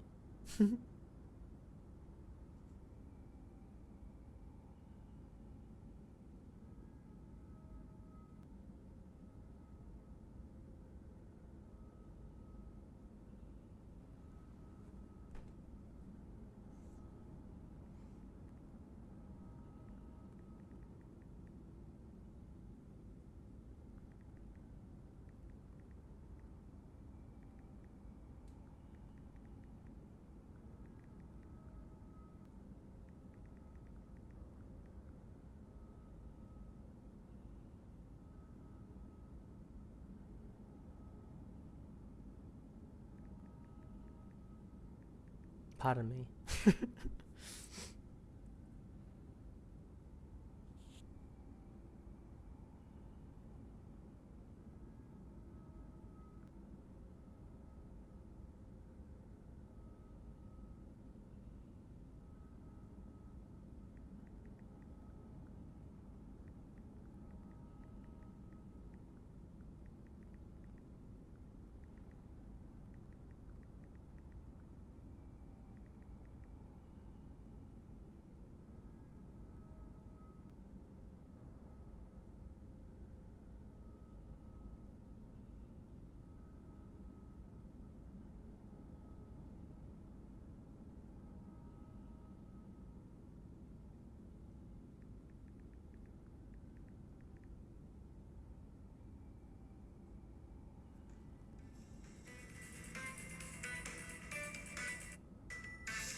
What you gonna say? The new arrival actually seems more like the Hertha I know. That means nothing! By that logic, I could just as easily accuse the albedo in this room of being an imposter! How do we know he isn't the fake one? A cold-blooded killer who replaced the real albedo long ago! But he's got that mark on his neck. Then, how about something only the real Hertha would know? The longest scar on my body. The knights who fought alongside me that day should remember where it is. Ooh. I remember. Let's hear your answer. I'd like to hear Miles' answer first. Is he a fake? Huh? You don't know? Or you don't remember? I heard you've been acting strange these days. Disoriented? Confused? You were closer to me than anyone during that battle. And yet you don't remember a thing. Strange indeed. No, my head. The scar is right here. On her forearm. Why the nerves? I can't imagine this comes as a surprise. Unless your informant in the Knights of Symphonius failed to mention the scar on Hertha's left arm. Albedo has done a lot of research into beings like you. If you deny it, then show us your arm. Oh, she doesn't have a scar. No need to panic. You can just add it now. You excel at hanging your appearance, don't you? Changing your appearance, don't you? Or I should say, all spawn at Durin's life force have lost that ability. Oh, they can't change their appearance? A powerful life force, an appearance you can change at will, yet here you stand, formless one, paralyzed to act because you were worried during that power could affect your accomplices. Using that power could affect your accomplices. Accomplices? Then Miles must be one of them. There are others too. Most of the beings under the influence of Durin's life force have gathered here, and yet their presence is what impedes her from taking action. Oh, is she the head honcho? Once you attempt to transform, all who surround you will be affected by your power. You can't control it because in this network of living beings, you serve as the core. Show us your arm. Ugh! Have it your way! Whoa!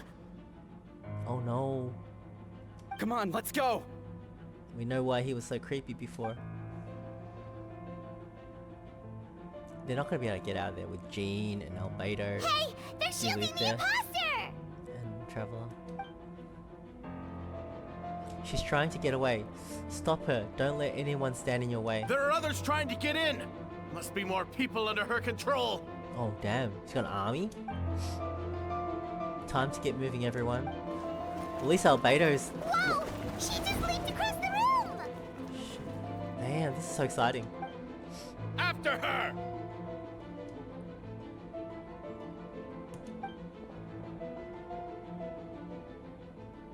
It's time. All units move out.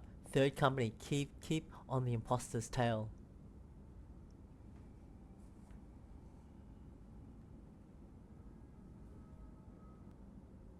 Oh, I wish there was voices for her. And him. We finally have a chance to talk. But before I explain the events of the past few days, I'd like to make a few things clear. First, I never killed any of my fellow citizens, and I never used human remains as part of an alchemical experiment. Second, the events of the past few days were all part of a plan. Most of the members of our order were in on it. What? As for the witnesses, Master D-Luke picked up on the situation long before today's proceedings. Wow, that's quite an involved plan. So what? They trusted Albedo, and they were just trying to. Whoa. No way. They were all in on it. Damn, even. Oh my god. Indeed, follow me. Damn, they trusted him the whole time. They didn't tell me though. They had me digging up holes. Oh my god. What? How are there monsters in the city? They are all monsters from Dragonspine. An attack is imminent but fear not. We've been preparing for this. Oh, okay. We've been monitoring the resurgence of Duran's life force. Its festering nature agitated these monsters. We knew there was only a matter of time before they advanced on Mondstadt. And so, we made preparations for an inevitable battle. I was hoping you two would join me and provide assistance in the battle to come. Of course. Sure. Where's our first stop? On top of the city wall.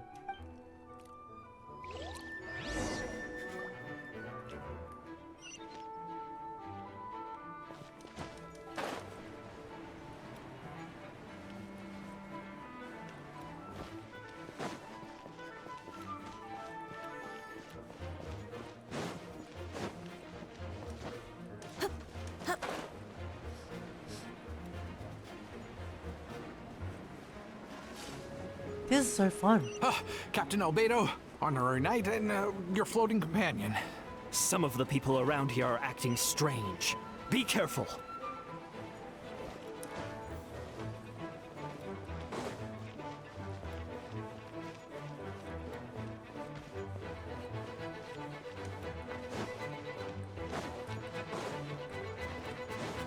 This is so fun.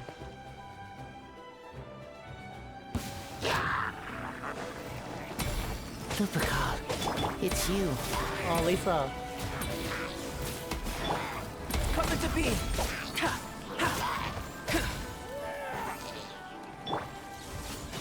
Razor. So cool. This is like Natlan quest, but on a smaller scale but more intimate.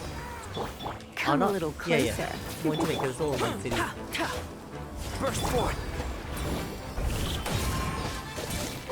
Good thing I'm pyro. Feel this ancient power. I can see why I met someone who said that their favorite character was Albedo. I can see why. You're in for a little shock. Lisa. Phew, it's been a while since I unleashed my lightning during Windbloom. So cool. Oh, what's the time? Oh, it's 1 o'clock. After this battle, I better stop because I got work tomorrow. It happened a lot before? Unleashing lightning on people? Haha, no. Once in a while, maybe. It sure feels good to let loose, though.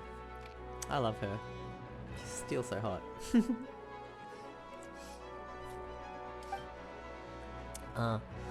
My old professor even wrote to me about a few days ago.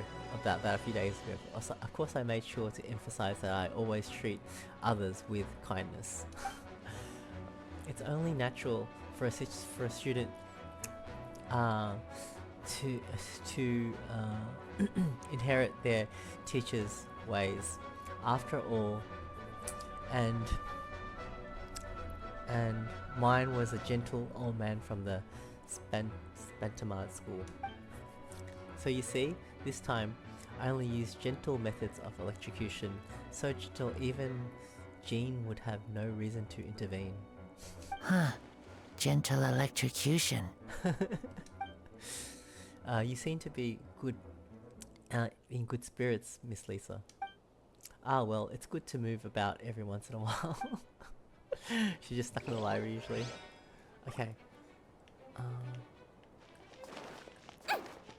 I mean, I can't stop now with the battle going on like this, right? But I will stop after this battle. Ah, Mr. Albedo, Tunners. Everything good here? All good. A few monsters made it to the city, but Master Diluc and Mr. Kaya helped me take care of them. Oh, I want to see the trailer for that. Not, oh, we get to see it?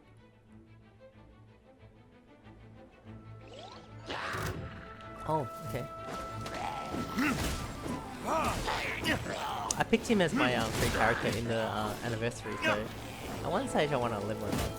He's just very cool. And speaking of cool, oh my god, Diluc and Kaya working together. Great. And Sucrose is here. Dodge this!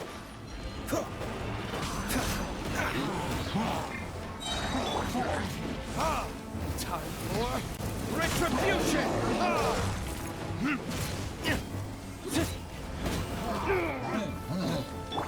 Stand clear. Animal test 60. Freeze! Oh, so sorry.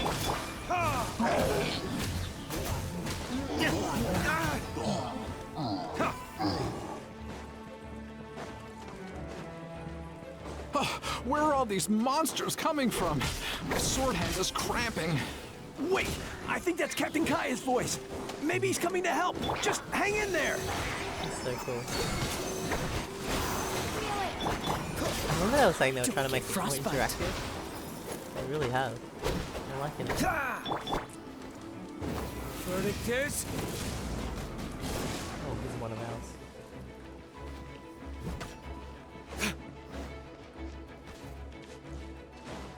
Someone fighting?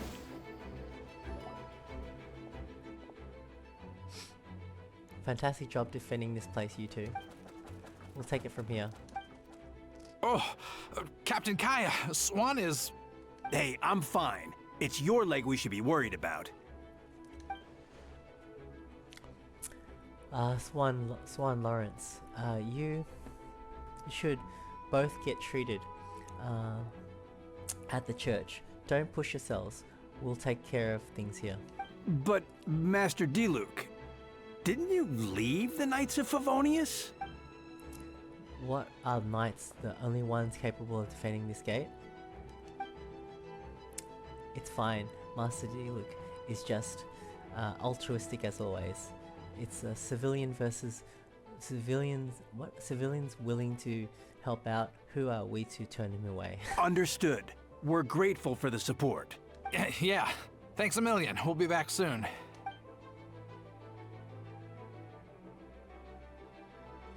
I have some spare time right now, so I was planning to make some potions to help the people fighting. A sound plan. Remember to be careful. I know it's unlikely, but if you encounter a situation you can't handle, retreat to somewhere safe. Don't worry about the front line. Understood. We got Siege Wing here. Do I need potions? I want to see the cutscene where they're defending the city. I think they'll show it later right now.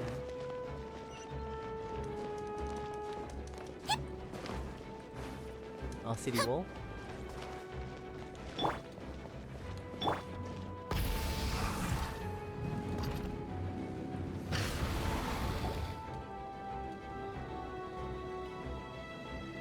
It's so cool. Mondstadt involved in it. It's Hey, awesome. Betty!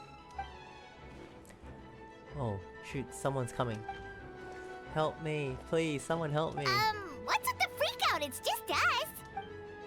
Ah, perfect. I can drop the act. Sorry, I thought you were regular citizens. It's about time. I think we can proceed as planned. I agree. Although it's been a while since I dealt with something this big. It's going to be pretty exhausting. Don't worry, I'll treat you to a drink for your trouble. Haha, just what I wanted to hear. So, these two know the other's identity then? People can make new friends when we're not here, you know. That is funny as hell.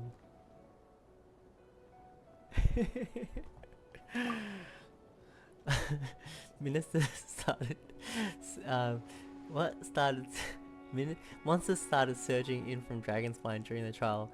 They soon became agitated, likely in response to the core coming under pressure. Still, I never expected these monsters to have become this advanced. The power of evolution cannot be underestimated, especially considering the fact that Durin absorbed the previous imposter. Wait, so what about the map? And the missing bodies? What the witnesses saw was true. I did hide the bodies. As I monitored the situation on Dragonspine, I noticed that many who ventured there came back different. Some were under the influence of Durin's power, but the less fortunate ones had already been devoured by monsters who then assumed their appearance to infiltrate the city. Most of those who were replaced had no close relatives, so when their behavior changed, there was no one to notice. The monsters used their disguise to get close to people. I eliminated 2 who attempted to attack. What about the remains Diluc found? Did they belong to one of the victims? Yes, the monsters slowly digested their victims. Sometimes they even left behind body parts to aid the transformation. All that remained of the first victim was a few strands of hair, and the second some teeth and bone. The only bodies Albedo destroyed were the monster's mimic forms. Then he buried whatever remained of the victims to put them at rest. Well, someone had to do it. Besides, I managed to gather some valuable data on the putrefaction of the bodies. After we defeated the doppelganger... Oh, I missed something. Review. After we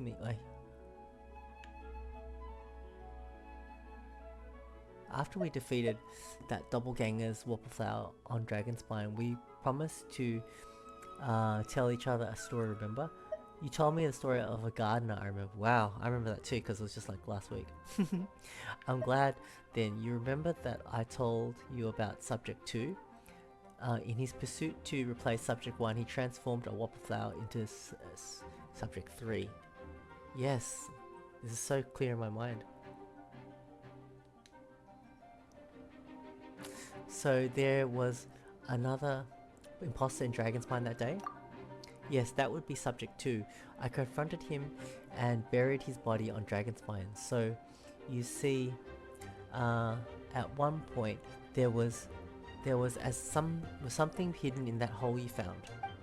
But Durin is becoming more revitalized by the day. Under the influence of his power, the monsters dug up Subject 2's body and returned it to Durin's stomach.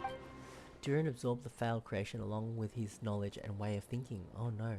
Ever since then, all creatures spawned from his power had the ability to transform their appearance. Humans who venture into Dragonspine for too long are also bound to fall under Durin's influence. Oh my god. That's tough for Monsat, but those effects don't show themselves right away, and the extent to which a person has been affected is hard to perceive. You saw it for yourself, didn't you? All the people acting strange, those are the same people who just tried to break into the Knights of Favona's headquarters. Durin's power remained dormant within them until finally it surged to the surface and seized control. It was also our goal. If we could force a situation where the imposter had no choice but to unleash that power, all those under its influence would become violent, and thus we would know who was affected. That's why they did it. They wanted to know who were the ones. Wait, so what do? We can't go around hurting innocent people. That's why I'm here. It would make me look bad if I just lazed around after promising to help. We will use the power of Animo to restrain them for now. Okay. That should give the Knights of Favonius time to subdue them without harm. A specialized team will deal with them later. Alright, that's the long and short of the situation. It's time to activate that thing, right? Yes, so if there are little secrets other people should know, my identity, for example, keep it to yourself, okay? Alright, this should do it.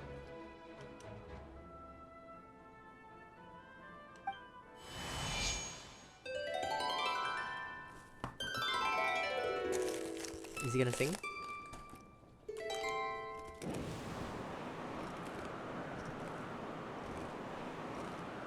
Wind currents?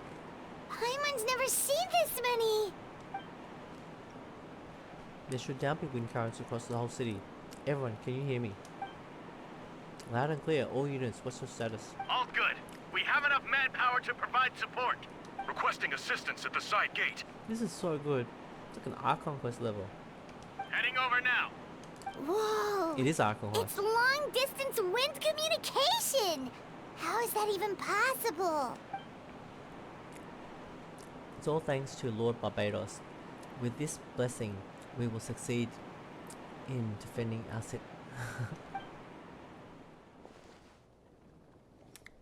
Actually, if you face away from the current and whisper like this, no one can hear you. No wonder you're crouching down there like you have something to hide. You didn't have to broadcast that. Huh? That voice. Venti? Is that you? Oops.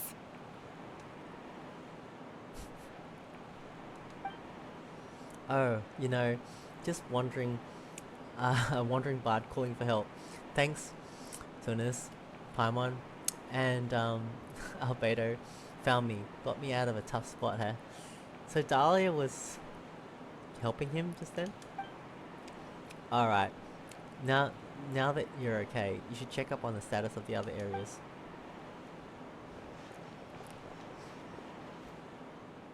Thanks, friend. May the Animo Archon protect you. I like him, he's so funny.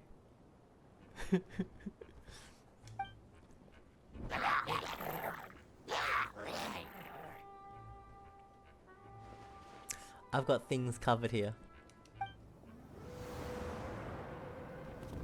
This is so cool.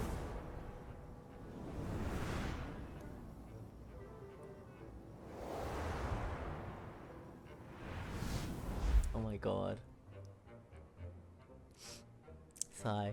I don't like being in the middle like this, especially on a bridge. Oh, look who it is. Haha. Luckily he wouldn't have done well against the frost guy. Phew. That was a close one. I suppose thanks are in order, Master Diluc. I appreciate the help. I can't believe they're helping each other. No need. I didn't intervene to save you. It was for my own convenience. You were in my way. It's like Sanji and Zoro. Oh, well, let me get out of your hair then. I suppose we could work together, but you would just melt my ice anyway. The melt reaction. Suit yourself. Alright, tell me, where did you notice something was off? The first... because of the fake Hertha? No, because of you. What? Me, what did I do? My defense wasn't passionate enough? No, you weren't nervous enough. Tell me then, Master Diluc, when did you think I actually got nervous? I suppose we'll see, won't we? Monsters incoming. Huh, on second thought, it's best not to think about it. Oh, I thought it was gonna be... they'll probably have a cutscene at the end. Retribution! This is so fun having the two of them together. It's awesome. If I can work out how to switch. I don't know how to switch. Oh, okay. Figured it out. I figured it out, guys. Oh, so sorry. Burn!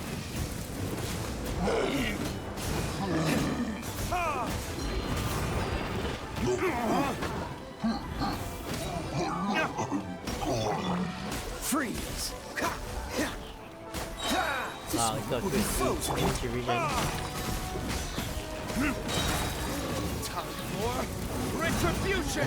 They work quite well together.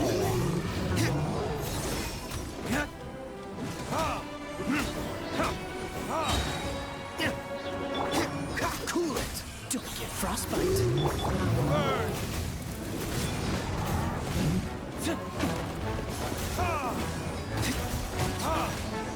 Oh no, his is held. He's so low. I didn't realize. Guess that's what happens when I'm a healer. They're over there! Diluc, Kaya!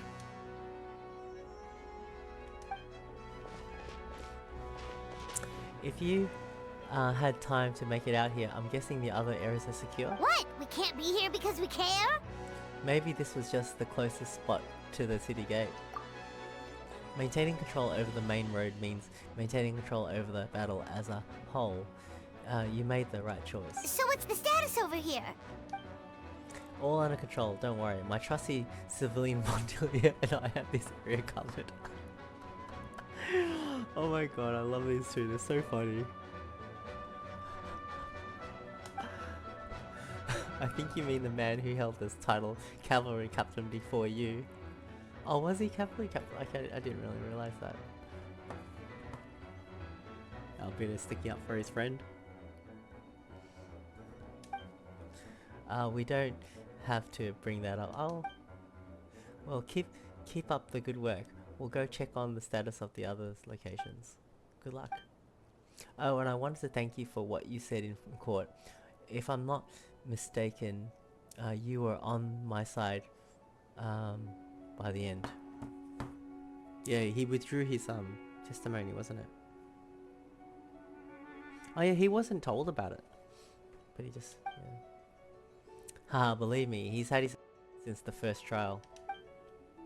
I suppose it didn't feel right to believe that someone who helped me in the past could be a cold-blooded killer. Aw, that's so sweet! Thank you for trusting me and for choosing to fight alongside us. As for you, Kaya, good work as always. We'll see you soon. Of course, stay safe. Let's go. He's got a cool outfit, Albedo, doesn't he? Jacket, cool jacket. Oh, official! This is huge. This is so fun. This epic event. It's so cool. Something really epic happening in Mondstadt. We haven't had it since the Storm Terror, really. Right. Get close to the injured knights. Oh, and ask Barbara to heal them. Okay. Let the show begin. Cool. Even Barbara can do stuff. That's cool. She needs to go up and help Diluc. I let him get really low. I was gonna say, did they let Barbara skill last longer? No, I don't think so. Almost got them all. I'll protect us. Is that everyone?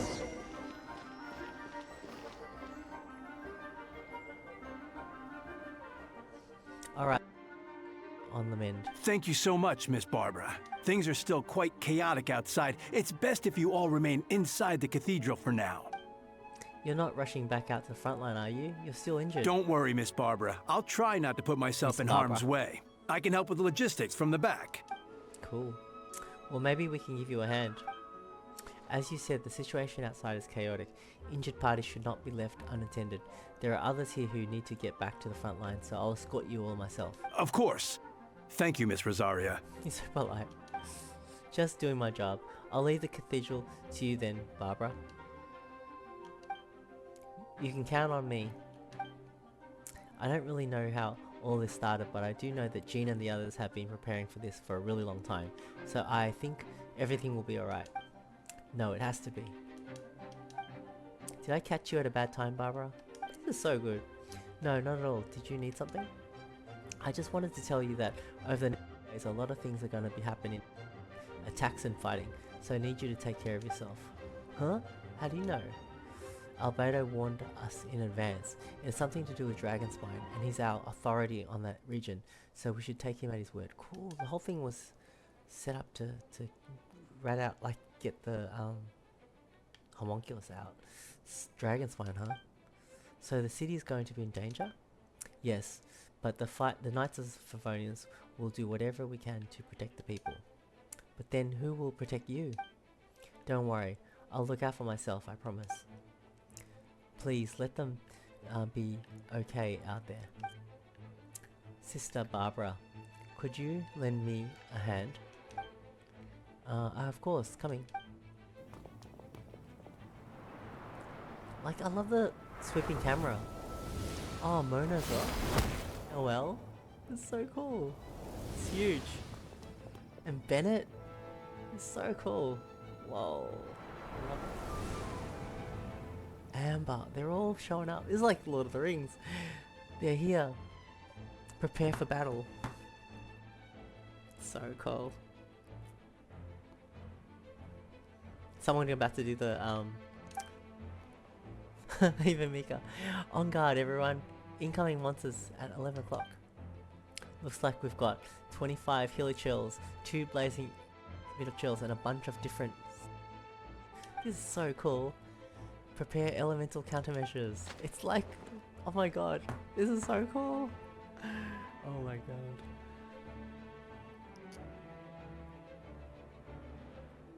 So cool.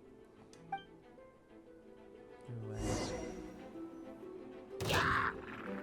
Oh my god. What do I have to do? This is like a Lord of the Rings game.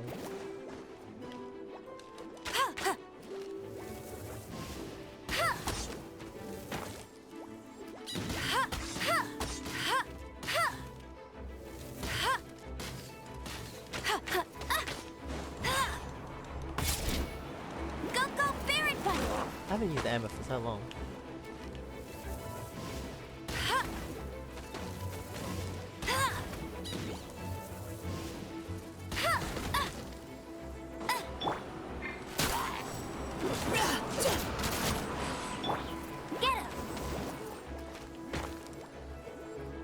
I actually need to sleep soon for work tomorrow.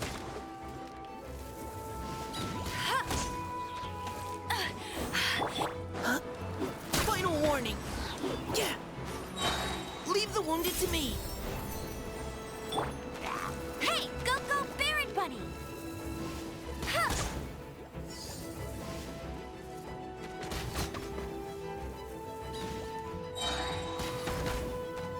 Hey! Engaging.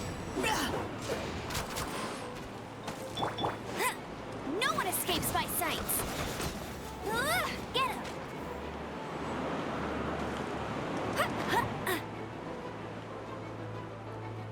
Huh? What am I supposed to do?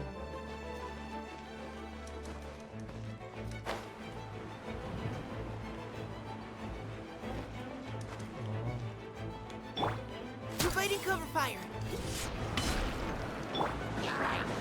Go Baron Bunny!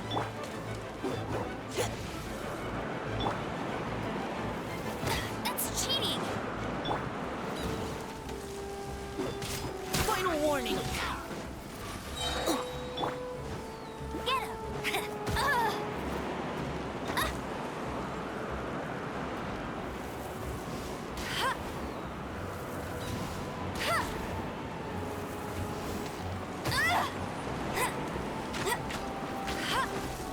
Let's keep going, team.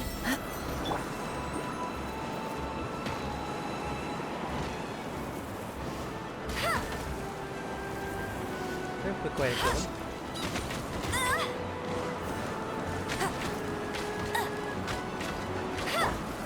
Providing cover fire. No escape!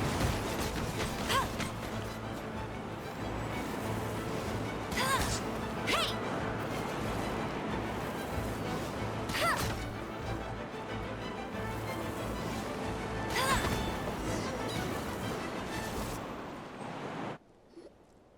All units are now in position. Hertha! Ah, jeez, your voice scared me just now. What? Still caught up in the imposter incident? I thought you knew about the plan. Well, after you up and disappeared one day, all Master Jean told me was that you'd be gone for a while on an important mission, and that it'd be better if people thought you were dead. And then, what do you know? Someone who looks exactly like you appears out of nowhere 2 days later. If Master Jean hadn't told me about your mission, I would have fallen for it hook, line, and sinker. Yeah, that's quite scary. This is quite a scary thought. I get chills just thinking about it. A monster replacing someone close to you, and you're none the wiser. Don't worry, this is over. These monsters won't be a threat to us again. Albedo, are you okay? The trial wasn't too hard on you, was it? I'm sorry I couldn't be there. I was so worried. Same here, I thought it was all real at one point. I was in complete shock. So you didn't know, Amber? Then it seems Eula did an excellent job at keeping the situation under wraps. And no need to worry, you two. I'm no worse for wear. Cool, cool. That sounds like Eula, alright. She's like an impenetrable wall, that one. You're not getting a secret out of her. Yeah, for sure! She's someone you can really count on! Wait, so how did you decide Hertha should disappear again? After all this fighting, I can't seem to get it straight. It was Kaya's suggestion. He said the plan would work best with someone well known and reputable without being too high profile. Naturally, Miss Hertha was the perfect choice. We needed to leave a hole in our organization, so she came up with the idea that she should disappear. And so that explains the rumor that someone had fallen during a mission. Of course, it didn't take long for that to get resolved. No, because the imposter fell right into our trap. It was all part of the plan. First, we spread the rumor that Hertha was missing in action after some kind of incident. The news came from Kaya and Hertha's direct subordinates, which was important because we needed to make it credible. The imposter saw the gap in our ranks and couldn't help but take the bait. It didn't take long for the fake Hertha to appear on the night's patrol route, claiming to have survived her mission. When did that happen? Over 6 months ago. Holy crap. Whoa, so this has been a long time in the making. Yes. Our enemy was more meticulous than we expected. Monsters have been searching for Hertha's body in order to protect the imposter's identity, which is a more advanced way of thinking than Subject 2. We had to wait long enough to convince the Hertha that she had our trust. Furthermore, we needed to give her time to gather evidence against me and convince herself that she had enough to strike. But how did the Knight's internal information even reach Durin and his monsters? There's an informant among our ranks. Don't worry, Barbados already tracked her down. She doesn't have his blessing, so she can't hear what we're talking about right now. Honestly, this whole situation almost gave Paimon a heart attack. All those awful accusations in the first trial, and you couldn't even defend yourself! It was to be expected. I didn't just reveal the truth. I had to be the right moment, or it would be given the imposter even more fuel to use against me. She would have demanded to know how I knew about Dragonspine and the monsters in disguise. And if my true identity got out, the public's trust would be gone. It was a trap, you see. Argue back and expose my origins, or keep my mouth shut and be seen as a murderer. Credit where credit is due, it was well thought out. Yeah, thank goodness we were able to back her into a corner. Indeed, and I have you to thank for that. You probably don't know it, but you've been a part of the plan since the beginning. Me, but I didn't even know there was a plan. They trusted me. I really have to go after this. But it's so exciting. And for that, you have my sincere apologies. I knew I kept you in the dark, but I had a reason. This might not sound intuitive, but I did make the plan even more stronger. From the beginning, I knew I had to leave the letters in my office for a fair and independent reader to discover, someone willing to seek the truth. Naturally, I thought of you. Aww. I knew you would return for Windbloom. I knew you would agree to attend it. That's so cool. He's smart. He's a smart dude. And I knew your sense of responsibility as an honorary knight would compel you to start your own investigation. The fake Hertha, Subject 2, has met you on Dragonspine before. If she thought that you had lost faith in me, her confidence might get the best of her. Perfect time for us to strike. Albedo's right. You're part of our plan from the start. Hope you didn't take offense at our decision to keep that from you. Of course not. It makes sense. I'm just glad that they were all in on it. And please, don't be too hard on Albedo. He was just doing this, doing his best to look out for Mondstadt. Enough people were involved in the plan as it was. We had no other choice. The Honorary Knight and Paimon will always be friends of Mondstadt. We will never forget that. Always. Aww, that means a lot. In that case, thank you for thinking of me. It was an honor to take part. It is us who should be thanking you, Honorary Knight. Wait, was that you just now? Let's go to the side gate to check it out. I should stop now. What? Oh, no. I think I should just go. Keep going. Alright. Side gate. Don't slip and fall. Side gate. When they say special story mode, does that mean it's like an instance? Don't slip and fall. It's all my fault. I knew Clea was fast, but disappearing like this? I only lost sight of her for 1 second. How am I going to explain this to Albedo? Explain what? Albedo! Traveler! Paimon! What brings you here? Something happened to Clea. We're providing mobile support across the region. Was there something you needed to explain? You can tell me anything. I hope you know that. Yeah, plus we kinda already heard what you said, so... Just tell us. There's nothing to be afraid of. Clea, she disappeared right under my nose.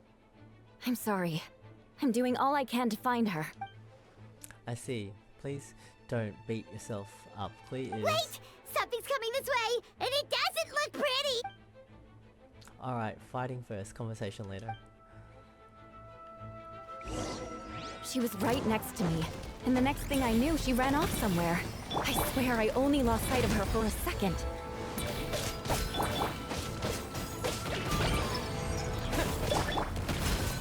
Shut up! More speed, good grief! Oh no. Yeah. Why are these volunteers? Clea here? Those bombs. I see what you mean. She was not to be underestimated. Beg for mercy. Vengeance will be mine.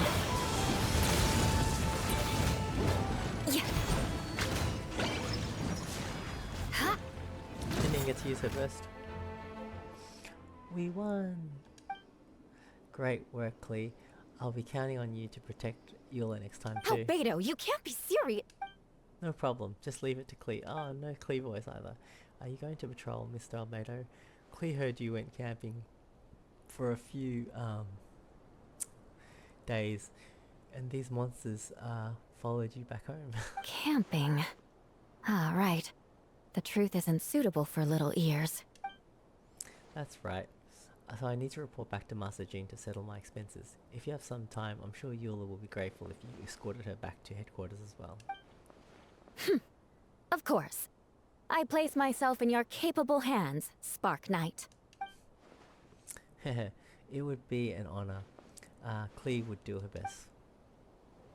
Okay, now what? This one?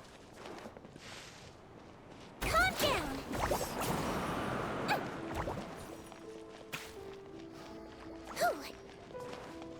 I think center of Mondstadt, that sounds like will be ending of this little official story mode.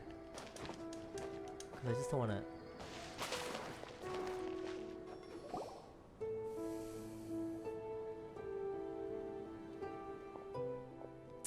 That should be it for now. Good work everyone. How did we fare injury-wise? Good. Our preparations paid off and injuries are few and far between. I have the full record here. Wonderful. I'll review it in a bit. We're back. Everyone alright? Amber? Yep. Right as rain. We're back. Clea kept Miss Eula safe the whole way.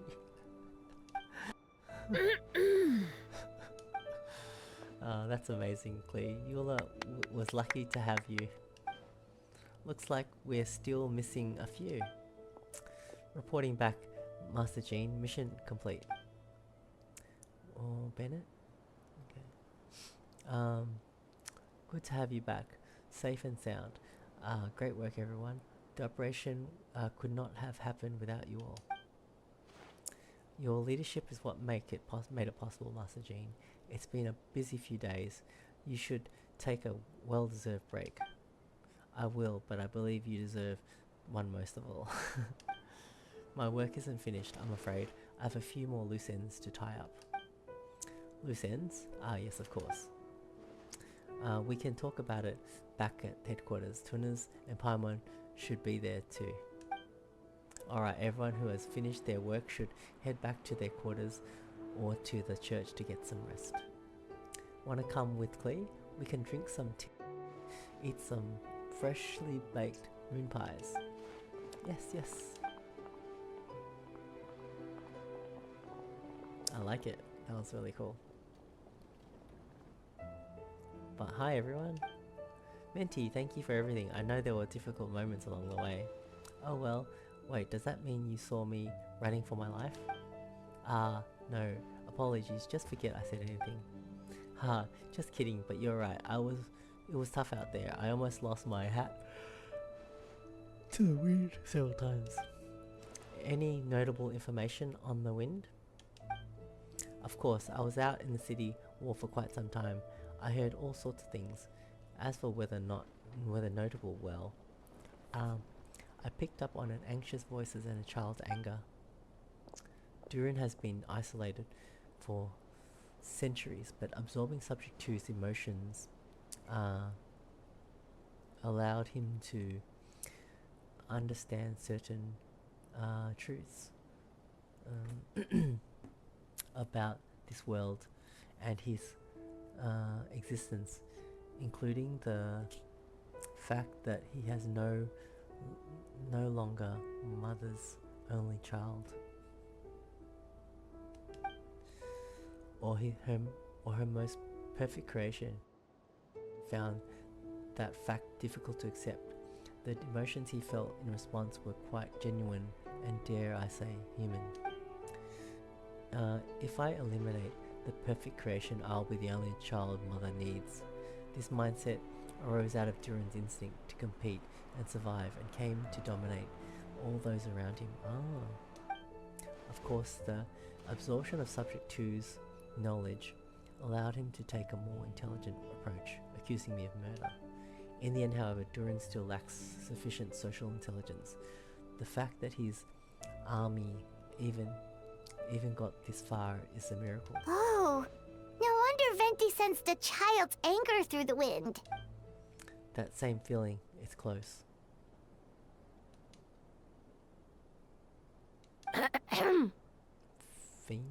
Phonia. Ah, Miss Phonia here to make your report. Oh, nothing much to report, actually. Is that so? During the battle, we were talking about your transfer to the 7th Company. You were in charge of patrols and post-battle reconnaissance this time. How did everything go? Good. No problems. I see. If you don't mind me asking, why did you come from that direction? And why are you alone? Did you think we were still meeting at the site gate? There was a change of plans. We sent the message over the wind in the last few minutes of the battle. Oh, she's not with the wind. There was a lot of changes during the operations, but I imagine you missed those as well, because you're under Durin's influence, and you have been since your trip to Dragonspine over 6 months ago.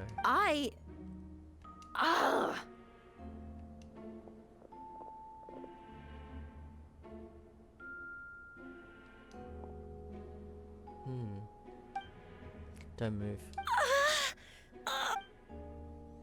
Let's continue this discussion back at headquarters. Don't be scared. I'll figure out a way to free you from his power soon. Possessed. Okay, I think, is that the end of the special story mode? I think so.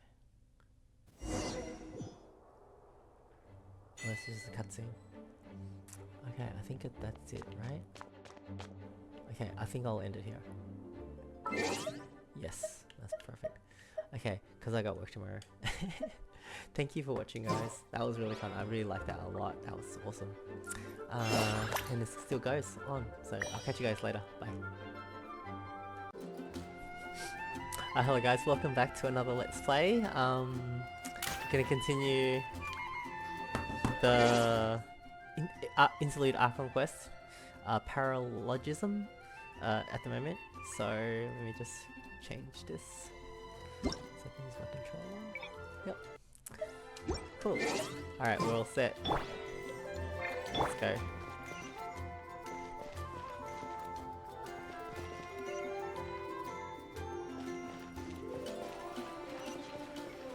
Return to special story mode. How do I do that?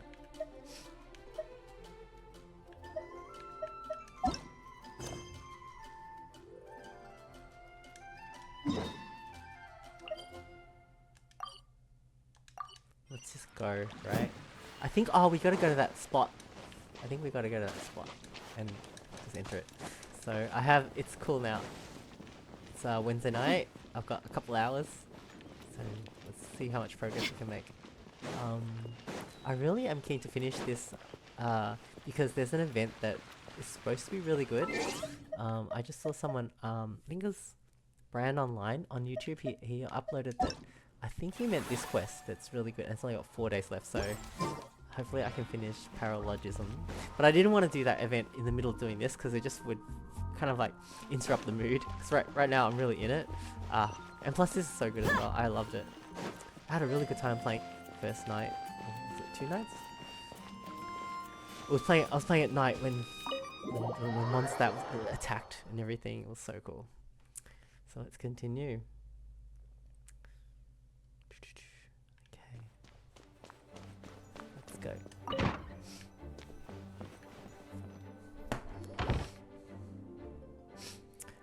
Alright. The others are looking for Phonia. Please tell me you can help her. I can, as long as the rest of the operation goes well.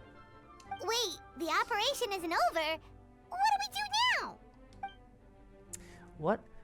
What happens next is more of a personal project. I've consulted Venti about the possibility of calling a tripartite conference. Ah yes, that's a relatively new tradition. Grandmaster Varka came up with the idea a few years ago. This is really cool because like, we've never seen Varka before. We just heard that he's gone on an expedition. But Jean's always been acting Grandmaster. Yeah. I still remember when he approached me about asking the lovely ladies of the Herzen Circle for a small favor. The chummies caught him off guard. If I hadn't known any different, I'd have thought he was talking about his older sister or something. Older sisters? Is Varka really young or something? Oh yeah, Paimon's never met him either. I wouldn't exactly call him young, but he's not old either. Okay. Her image just changed. He's the type that cracks a joke at every opportunity, so whatever age that is. Somewhere in the middle. Indeed. That's all she's got to say about that. Anyway, the Tripartite Conference is a gathering of 3 parties. The Herzen Circle, the Animo Archon, and the joint forces of the Knights and was it? Church of Favonius.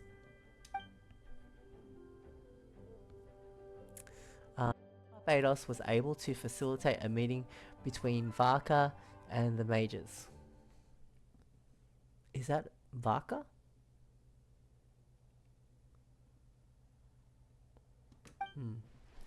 Varka was quite a way with quite a way with words, so he was able to gain their favor and convince them to agree to a very important request. Namely that Mondstadt's greatest time of need, in Mondstadt's greatest time of need, the mages would return and lend their aid to our nation. Oh, cool. Because I think in the trailer they were there. Yes, and now I have a request of my own. So I need to I need the conference to convene once again. Venti, if you would. Of course, Twinners. Pass the... what was it? Docom... the communication device. Dodo communication device. Huh? You're gonna use that thing to call them? Wow, tells everything.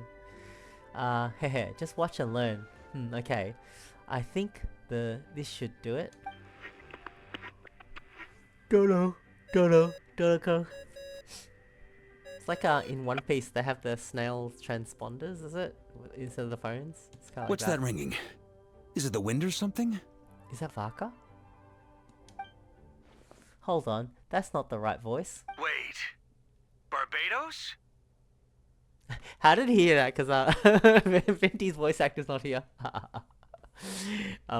He's mistaken me for Barbados.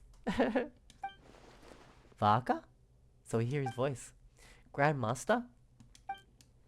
Oops, I put on the wrong number. Sorry, Varka. You're probably busy right now. Finally, we get to hear Varka. Considering I'm surrounded on both sides with a group on my tail looking to turn me into mincemeat, yeah, I'd say so. It reminds me of like games where you have like the army people you talk to on the intercoms and stuff. Like StarCraft or something like that, or some game like that with an army. Ah, yes. Well, have fun with that. We can't talk.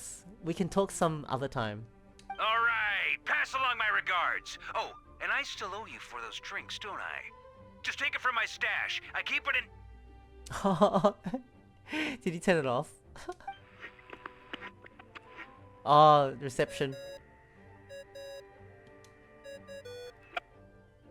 Hey! He was just about to tell us where to find his secret stash! Don't tell me he hid the beneath the great tree of Windrise. That seems like a bit much. Doroko. Hello? Oh wow. Who is this? Greetings, Miss Alice. This Venti. Venti? Nope, it doesn't ring a bell. Whoa. She doesn't know Venti? You're really gonna tease me like that? Fine, it's Barbados. Apologies, just a bit of fun. What can I do for you, dear Barbados? Finally, we get to hear Clee's mum. You still remember the tripartite conference, right? I'm calling on behalf of friend. He's asking for a meeting. Oh? And which brave soul is it this time? It's me, Aunt Alice. Oh, she would know him. It's because Ryan's daughter made her. Albedo, captain of the Knights of Favonius, investigation team requests a formal meeting with the Hexen Circle. And what is your wish, dear Albedo? I want to accomplish something unprecedented. How unprecedented? Something even your mother Rhine-daughter never accomplished? In terms of technique, no, but in terms of location and materials, yes. Okay, that makes no sense. You've piqued my interest. I'll be right there. Oh really? She's gonna come.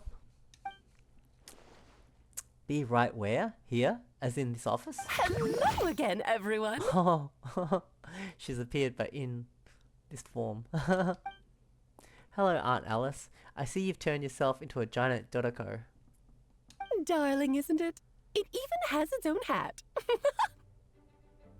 It's super cute. Wow, the attention to detail. Pleasure to see you all again. It's been a while. On behalf of the Hexen Circle, I hereby grant Albedo's request. Did we get to meet her in some event? I'm not sure. I can't remember if we did. Anyways. I'm guessing you still need to prepare? Yeah, maybe Take we your have met her time. before. Just come find me at the long table when you're ready. Aw, that's nice of you. Huh. I suppose it's just my nature, darling. Thank you, Aunt Alice. Before we set out, there's someone you need to meet. Head to my office. He's waiting for you there. Who could it be?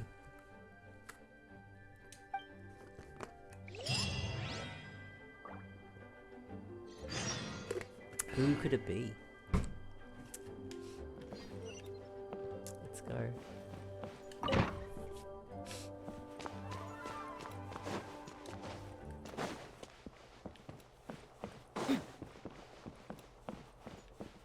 Is that his office? Hey, have you ever wondered why Albedo always keeps his office closed?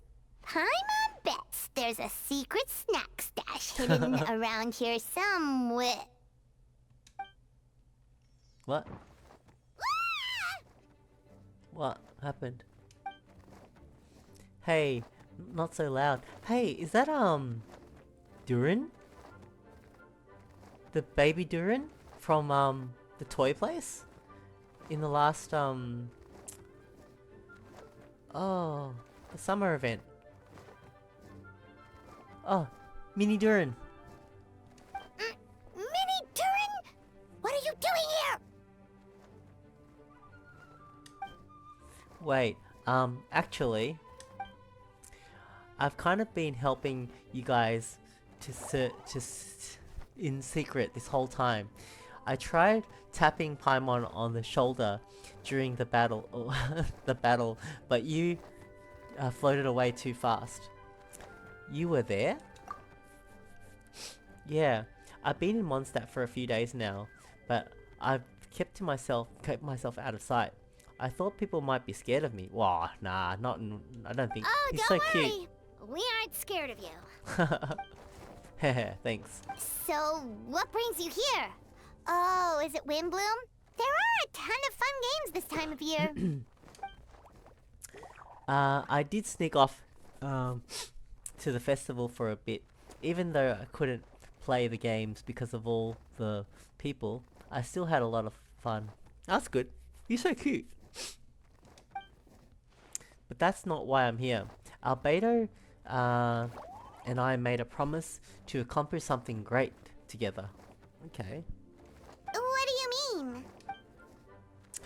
I'm gonna replace the Durin in Dragonspine. What? I'm gonna be the one who is revived and brought into the world, this world. What? No way. What? Wait, didn't that already happen? You left the storybook world, and now you're here. Sorry. I should be more specific. Albedo said he can use alchemy to turn me into a... What? Human? What? Human transmutation. So you're Albedo's intended subject. Ah. That's who he was doing it for. Yeah, he's been working on it for a long time. And that's what you want, Mini Durin? To become human? Yeah, why doesn't he just want to stay himself? I don't know if want is the right word. I don't even know if there's a right answer in a situation like this. But I don't know this. But I do know this.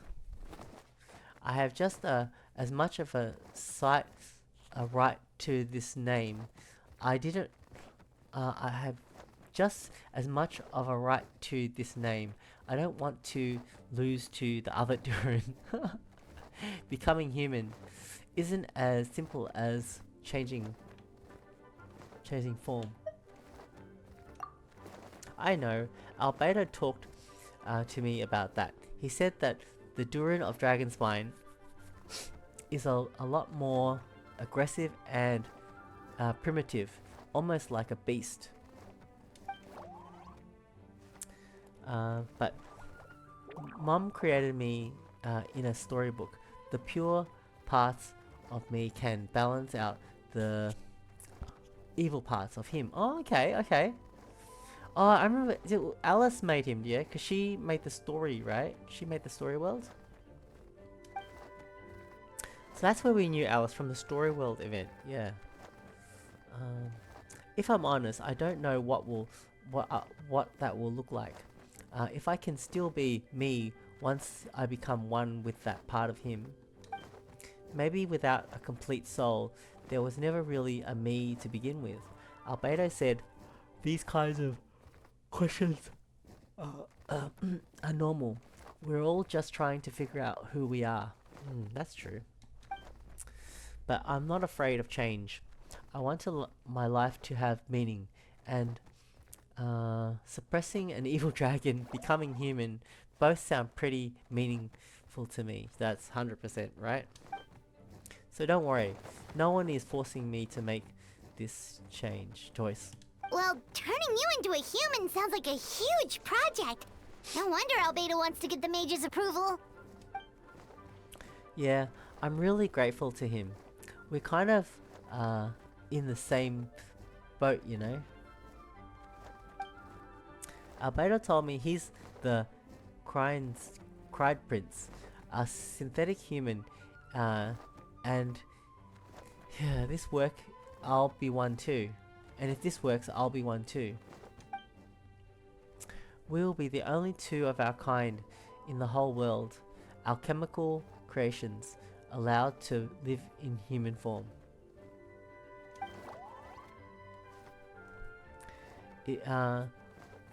If all living things are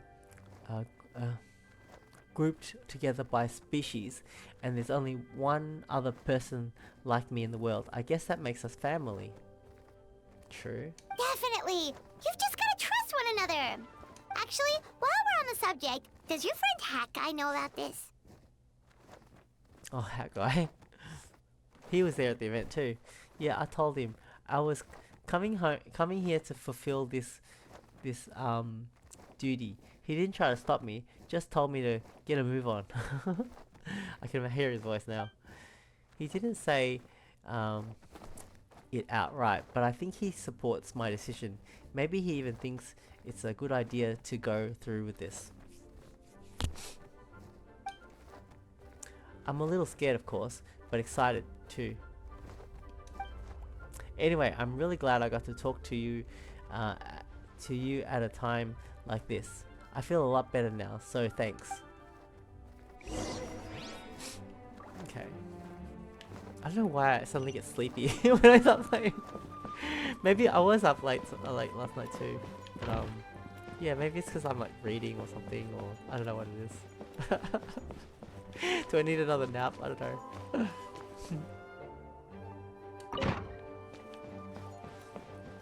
What? It's downstairs. I'm suddenly really hungry too. I went swimming before too, so maybe that's why I'm hungry.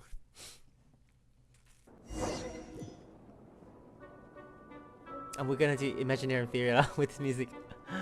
The party configuration cannot be changed during the Hex and Circles trial. Please choose a suitable party in advance. So we need a freeze team. Well, I have a freeze team. Although it's not.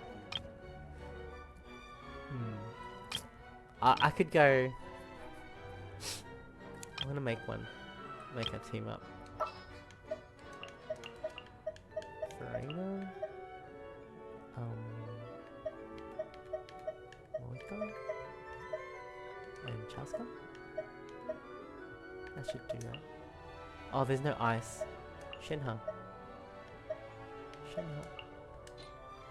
I have high hopes for this journey. Let's try that. Ooh, ooh. I don't want to do this. Oh, this. Oh, I thought I was doing the Imaginary Theater. Oh my god.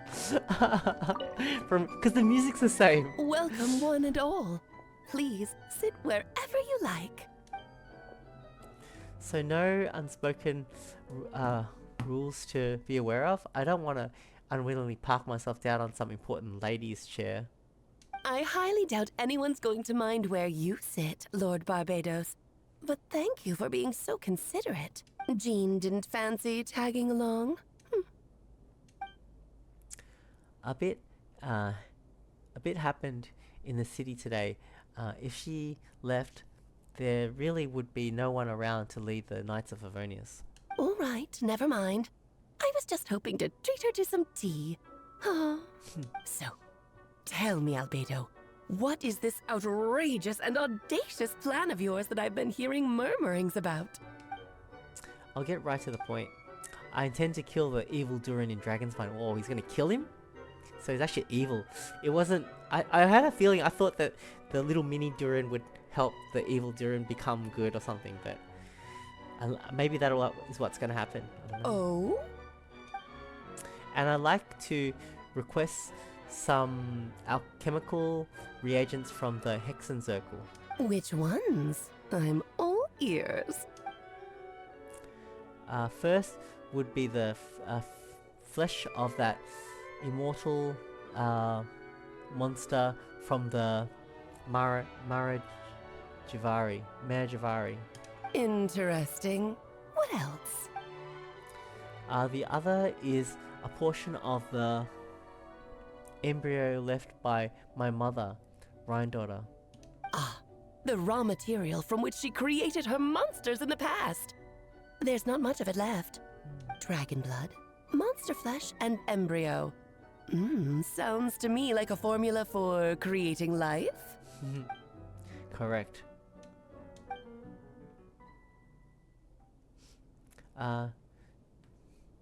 Durin's heart has continued to beat ever since the day he died. Whoa. That means it's just a matter of time before he eventually returns. It could be centuries away or millennia, but the day will come. Damn, that's kind of creepy and cool. I spent years investigating the Dragonspine, so I'm well aware of the danger he poses.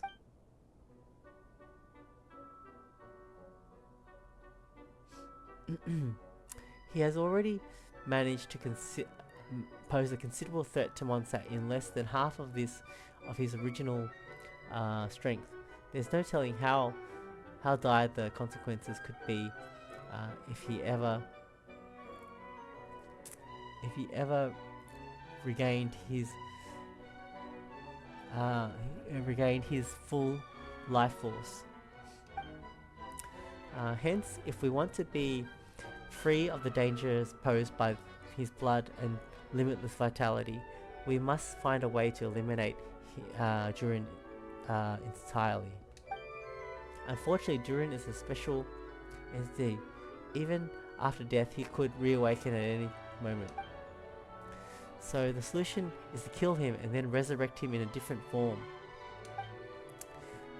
Upon resurrection, he will no longer be the creature that he once was. In fact, he will no longer be a monster at all, because I intend to transform him into a human-like being. During the summer, Clea and I visit a fairy tale world called Simulanka. That's what it's called. It was created by mages from the Hexen Circle, so I'm sure you know of it. Of course! It was even the home of one of M's children the other Oh, I see. It was during this journey that I learned with certainty that Durin would return to life one day. The experience inspired me. I met the pure soul M had created, and I knew that I wanted to change Durin's fate. He could be the key.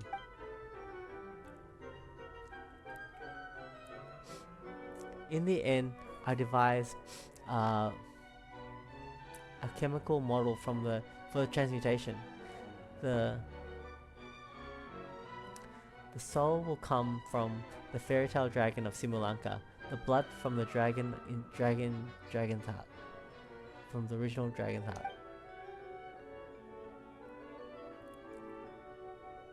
And the monster remains from the marriage of Ari, and the embryo of Mala left behind will form the flesh.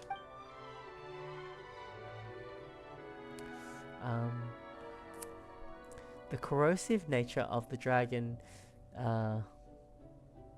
venom and the heightened vitality of the monster remnants will offset each other, keeping the constructed body in perfect balance. A powerful side effect and can be triggered when festering forces and life energy collide. In an alchemical setting, the results are sure to be be nothing short of astounding. The glint in your eye when you talk about these ideas. You really are your mother's child. Do you see that as a bad thing, Aunt Alice? Of course not. To me, you're both extraordinary individuals. I find you fascinating. In any case, now I see why you asked Venti for help. The raw materials you seek are extremely valuable. The misuse of even the tiniest amount could cause unimaginable chaos. That said, we're happy to give you what you need. But there is one condition. You need to prove you can wield them. And so, you must pass the Hexenzirkel's trial. Oh, is this the chess match? I understand. I figured something like this might happen. That's why I asked Tunas to come along. Wait. Wait, I'm trying to use that.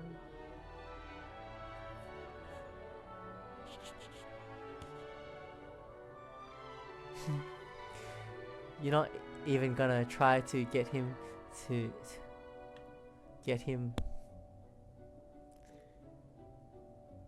to talk me into it?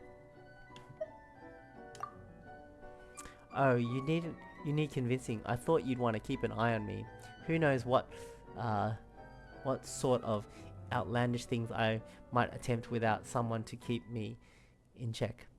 Fine. I'm not going to argue with you. So you know our tricks, huh?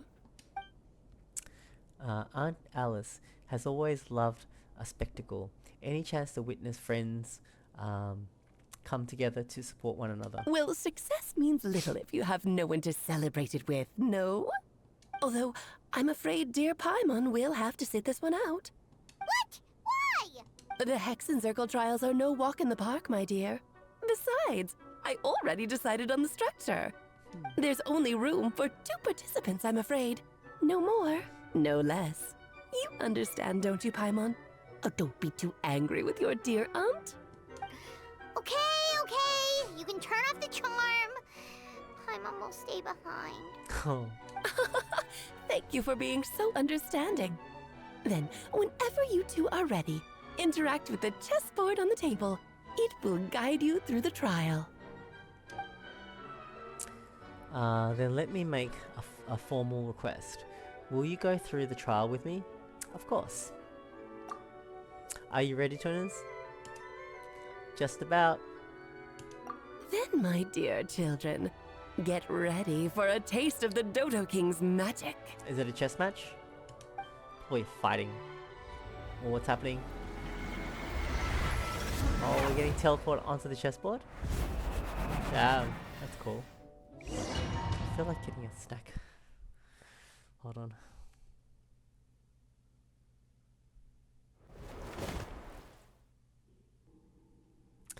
It's certainly in keeping with the Hexenzirkel's what modalities?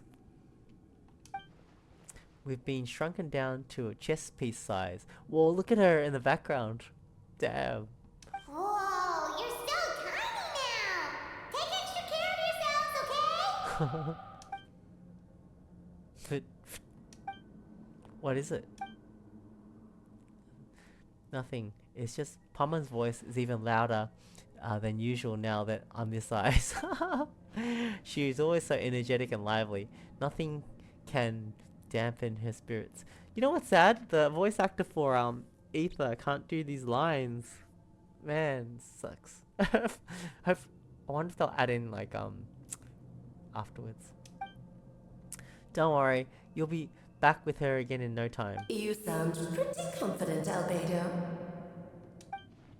Aunt Alice, I didn't realize you'll be personally conducting the trial. Well, since your mother has to recuse herself, who better than I to put your abilities to the test?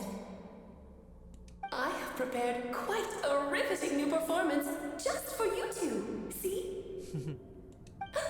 Defeat them in battle. Prove to me that you have what it takes to achieve your goal. Swashbuckle your way to victory like gallant fairy tale heroes.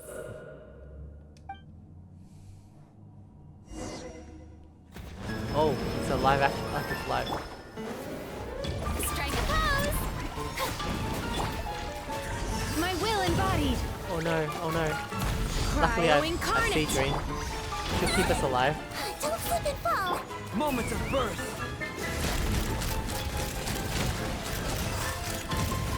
Burst forth. One cometh to be.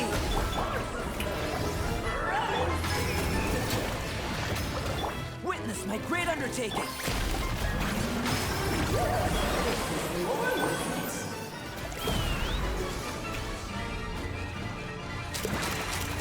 It's cool. Burst forth. They're using chess moves. Feel this ancient power. Transfiguration. Oh, yes! This is more like it. Let's see! Take me up. Feel this ancient power. I love Kafka. Open fire. Now should present a united front. Let my name echo in song. Calm down! I love this. This boss is really cool. Feel this ancient power.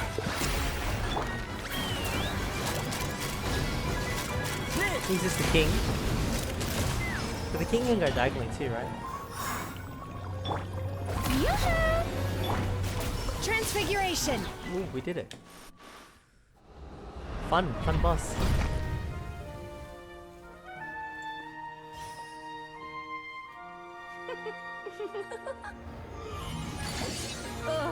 It had to be this form? A toy really doesn't suit me. Who's that? Well done. But this isn't over. I will now preside over the second trial. Who's that? Is that? Stare straight ahead, and you will see things as they appear. But change your perspective, and you will see them as they are. Whoa.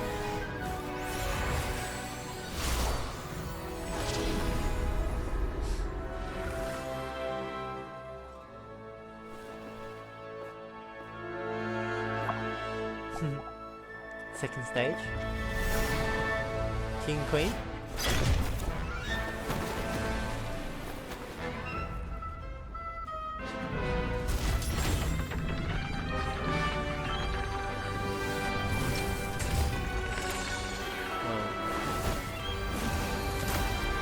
Wow, that's pretty cool.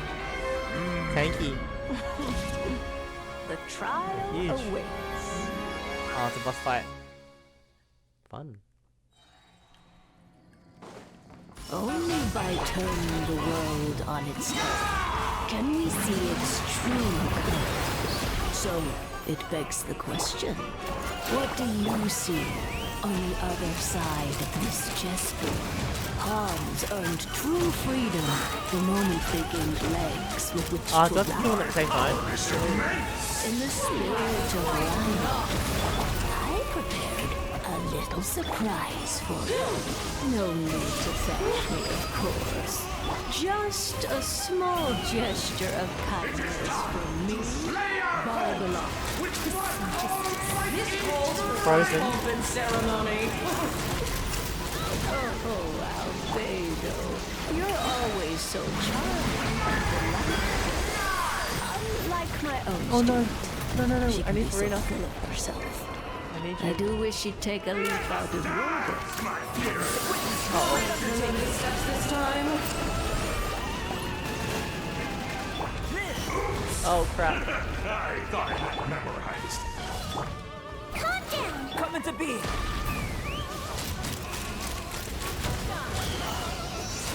Moment of birth. Coming to be.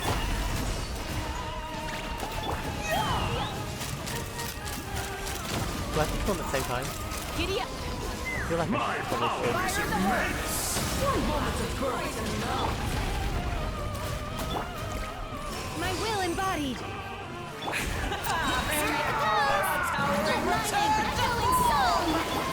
Coming to be.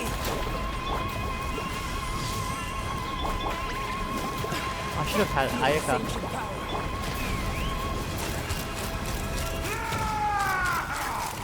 Locked on. Open fire. Bullseye. The tidal chorus sings for you. Oh my god. Poor Farina. Witness my great undertaking.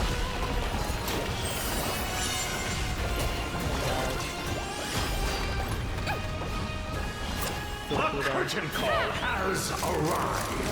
Bullseye. We said you had to kill him at the same time. Moment of birth. Okay. We lost Farina though. Yes, very well done. We did it. Oh, they've grown up so fast. I'm so proud. Really? So, Well then, I'll leave you to debrief the others about Barb- today's events. Barbara. Who's that? Huh? You're leaving already? You did marvelously today. I'm thrilled for both of you. And should you feel the need to gloat profusely to that student of mine so she knows to up her game, Oh, Mona. be my guest. Barbara. Lovely tea party. Is this But the old hag that'll do me for now. that she's talking about? Until next time, my dearies. You're just going to up and leave? Barbie? Barbie. You'll have to forgive Barbalov. She's always on the move. And she never says where she's going either. I think she enjoys the mystique. But if I had to guess, she's probably going for a walk. She's a very health-conscious individual. Barbie was satisfied with your victory. And so am I. Yay. Congratulations to you both. Pass the test. You can come back now. Oh, whoops. I need to turn you back to normal first, don't I?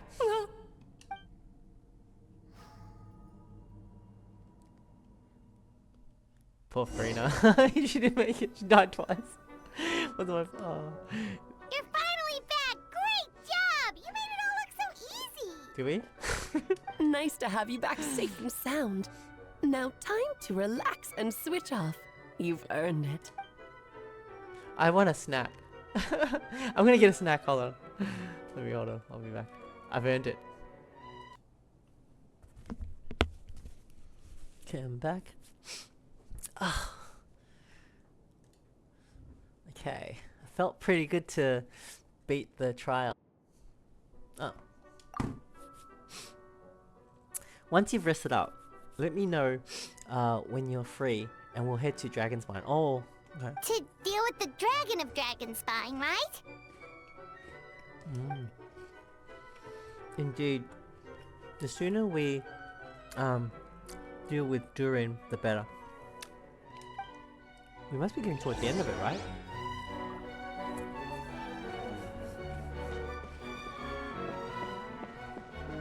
feel like I'm doing imaginary theatre.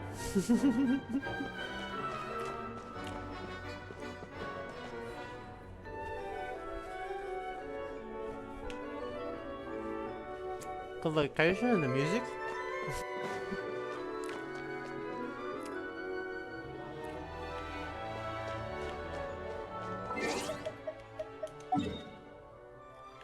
Oh, just OTP?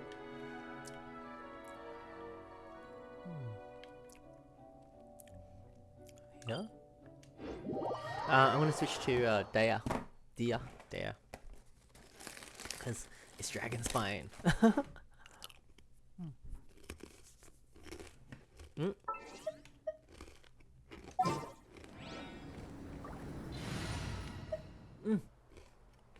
Is she alive?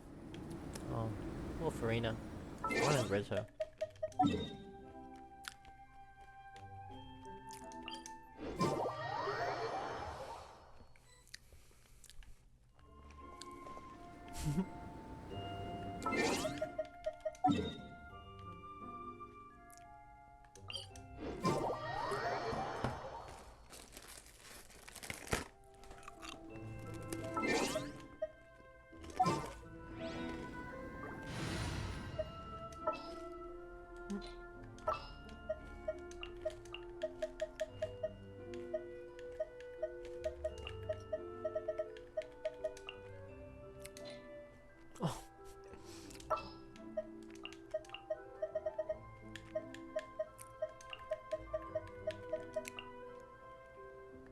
Anytime, any place.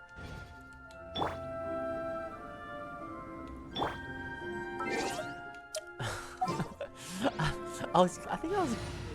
Maybe they were like switched before. Did that change anything? I just feel like was there like that? I don't know. I like to keep it the same if it's possible. Okay, let's go down there. I think the waypoint's quite close. This place is much less scary when you're using data. Which is what I want. Yep, this place is as freezing as ever. Paimon's hands are turning to ice. Where do we go? Down? You sure? Is it warm in there?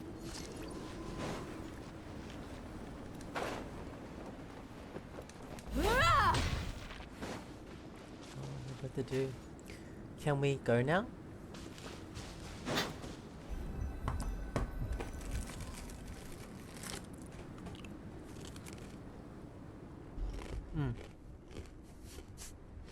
We arrived. Sorry, Paimon. I have to get in. I get to work now. Still beating away after all this time. Leave it to me. You two stay on guard. Glad he knows what he's doing. Is that Duran's heart? That's kind of crazy. He died, but he's still beating. Has he still beating heart? May Paimon ask a question? You may. Who is Duran to you? Do you think of him as one of your kind? And is he a dragon, person, animal, or monster? From the alchemical perspective, we're both artificial creations, but biologically speaking, we have no relation whatsoever. So to say that we are kin would be categorically incorrect. Sounds like you prefer humans to dragons then. It's not so much a matter of preference. Rather, as things stand, I would say I belong to the class of human. Albeit a unique category thereof. But then again, most forms of life in this world possess some unique traits. I am perhaps the most unique among humans, in that I'm the only one of my kind. But soon there will be another, just like me, assuming this alchemical project proves successful. I believe Mini Durin already told you of his intent to replace the Durin of Dragonspine. After my conversation with him, he also expressed a strong interest in becoming human. It's a fascinating prospect, not to mention an extremely challenging one, but I understand why he came to that decision. Do you see this as an act of creation? Well, understood in the broader sense, this project deals with both the past and the future, and stands to profoundly impact many lives. That primarily is what makes it worthwhile. Helping Mini Durin become who he wants to be is a secondary consideration, though still a meaningful one. By contrast, my personal motivations are nothing so grand and meaningful. I'm just pursuing something I believe in. In my view, to cultivate life, which the world cannot generate endogenously, it is to cultivate the world itself. Whatever aids life in attaining a greater level of perfection improves the world by doing so. It is not a question of whether this ought to be done or not, merely whether I wish to. The alchemical enterprise is concerned with the deciphering and comprehending all forms of knowledge. That is the path I walk. Of course, that's not to say that this is just a science experiment to me. Anything that affects Mondstadt, I approach first and foremost as a member of the Knights of Favonius. Does that answer your question satisfactorily? Well enough, thank you. Whoa, what happened? The heart stopped beating? Oh, that's the heart. Finished.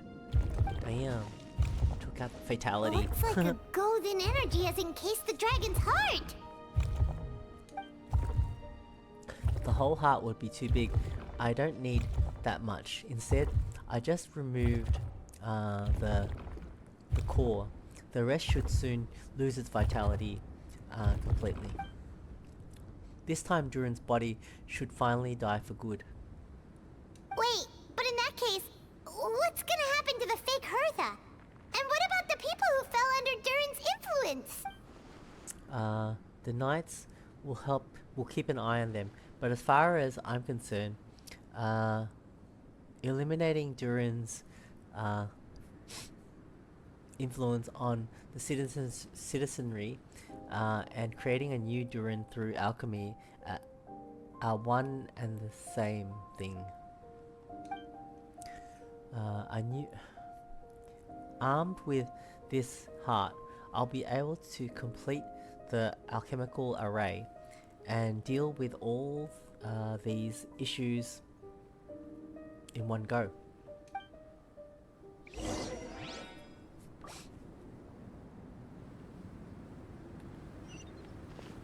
Okay.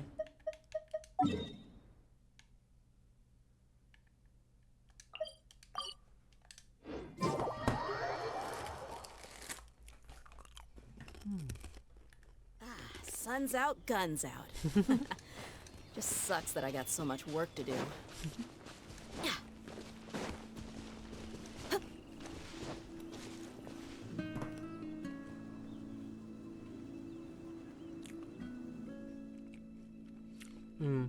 Let's call it a day. Thank you for accompanying me. He did his quest. His main quest. We sure learned a lot. Mondstadt's a lively place. During the Windbloom Festival, you should take a look around and pick out some nice souvenirs for yourselves. Oh yeah, the festival! Wonder who the Windbloom star is gonna be this time. Well, we've been too busy dealing with this situation the entire time.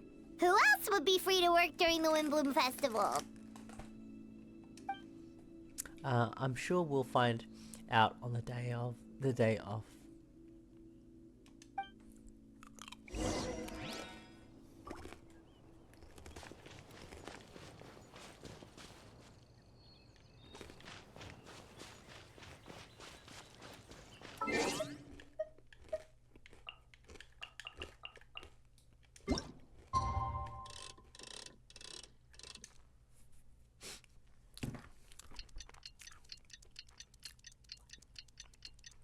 I wonder who it would be. Everyone was in the battle, weren't they?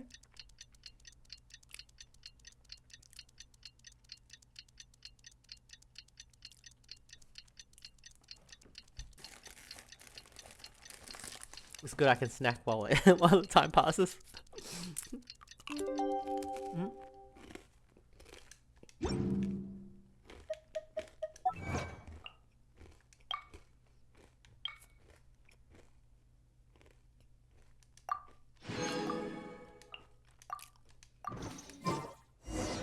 The Windbloom Festival is about to begin! Let's go check it out! Did any birds die?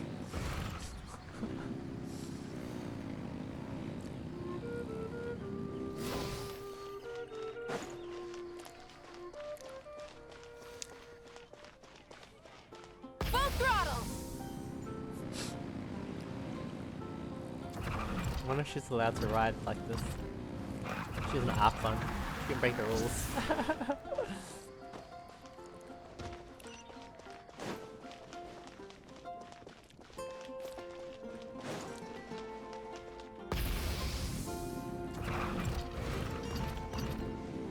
Is this the fastest way? Wait a minute. Where is it?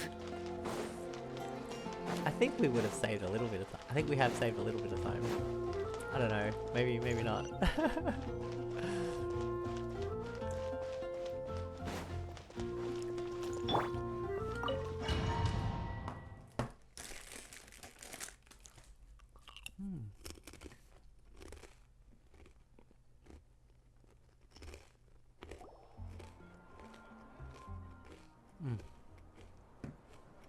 As you all know, during this year's Windbloom Festival, the people of Mondstadt have banded together to defeat several waves of monsters that try to invade our city. Accordingly, we would like to award the title of Windbloom Star to someone who made an outstanding contribution to the defense operation. This is someone who may not look like a strong warrior, but whose keen insight played a vital role in gaining control over the conflict. His words and songs have a way of lifting people's spirits, and they were a great support to us all. It's Venti, the Archon.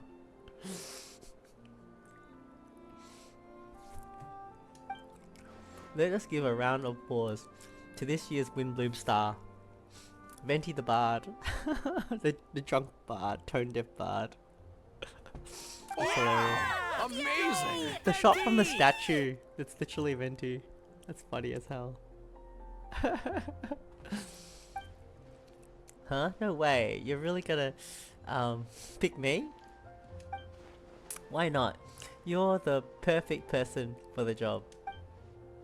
Alright. Does this mean I get unlimited free drinks at the tavern? No? Yes? No? I'm sure they'll be more than happy to support this year's Windbloom Star. If you like, you can even take a drink while you give your acceptance speech to the town, to the crowd. In that case, let me swap out the speech for a song. Oh my god, and they don't get to sing. So sad. Oh my gosh. Everyone, the best bard in the land is about to begin his performance. So don't go away. Gather round and lend me your ears. Oh, cool. We get to hear it at least.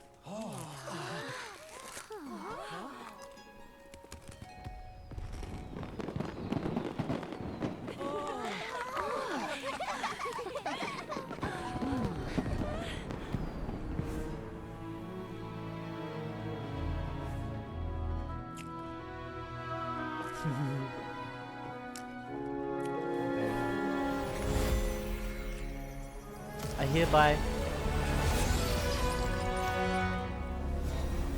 Oh, he's doing it.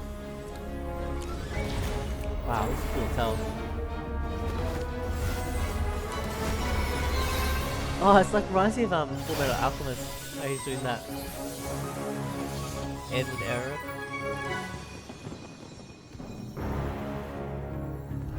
Ubiquitous Earth. Oh man, I wish those voices. Returning fire. Fortifying wind.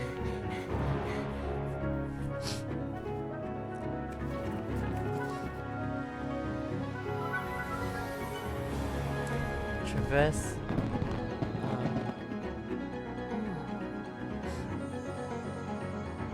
Oh, we didn't really hear Mona much in this one.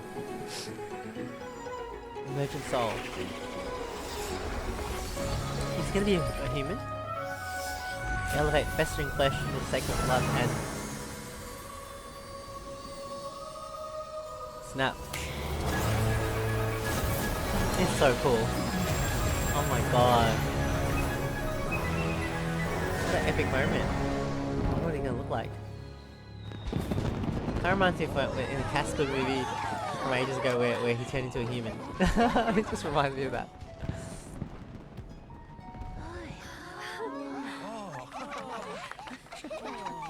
That was cool.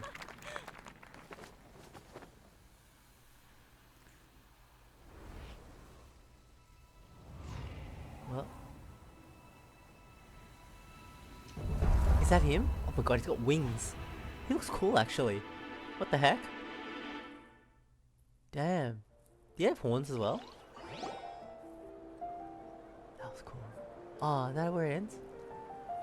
Albedo, how did everything go? Very smoothly, I'd say. We achieved our goal. Really? So Mini Durin looks like a human now? Correct. However, his newly formed body is still stabilizing. We should give him some time. Incredible work, Albedo. He actually made a human. I graciously accept the compliment. It really is rather remarkable what we accomplished. So, how do you feel right now? Quite good. I did what I set out to do and achieved a personal goal. I think even she would have made a rare facial expression had she seen it. Ryan daughter? She? My master and mother, Gold Ryan daughter. A long time ago, she sent me to Mondstadt with the instructions to complete a task of monumental importance and to find the truth of the world. Oh. I had a theory about what she meant, and in time I was able to corroborate it. Sure enough, finding the truth of this world basically stood for getting a life.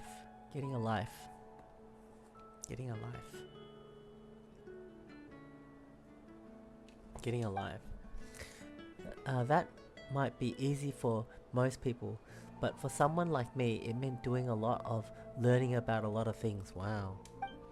I had to find out about myself and the world around me, get to know me and get to know other people. Wow, that was a big task. Life is the space that exists between me and the world. To become truly human, I had to inhabit that space. Whoa, that's deep.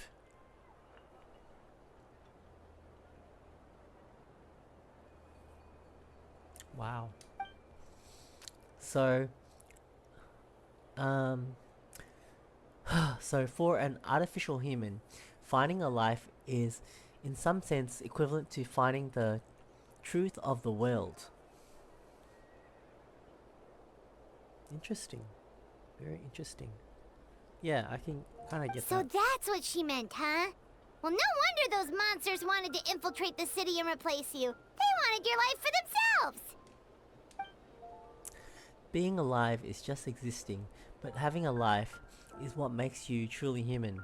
I think that's the message she wanted to get across to me. Wow, that's super deep.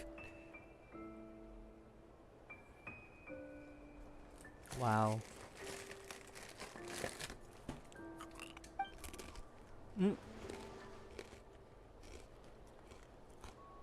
Still, I found this whole series of events has given me a new inspiration, really. Becoming human is only the beginning.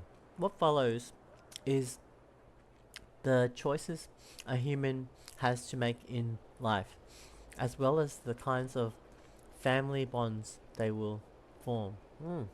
Wow. So deep.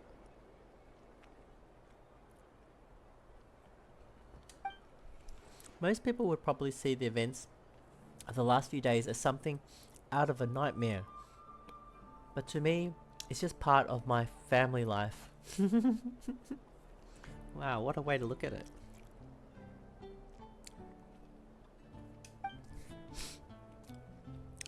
He's like a robot. I fear that the carefree existence my brother has enjoyed thus far will now come to an end. Just like me, he will have to step into the world and face the same constraints as everyone else. You've got an unusual family, that's for sure. Well, I suppose we get it from our mother. She's highly unusual. There are all kinds of families in the world. Some base their life around around the family store. Others around the farm. In my family, I suppose we tend the flower beds, and now I'm a gardener too. Oh, gardener. As long as you feel you've gained something from the experience.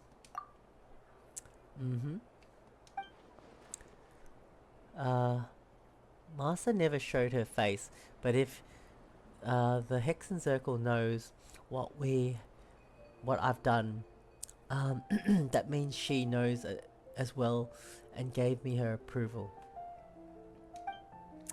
Such a devouring Naberius.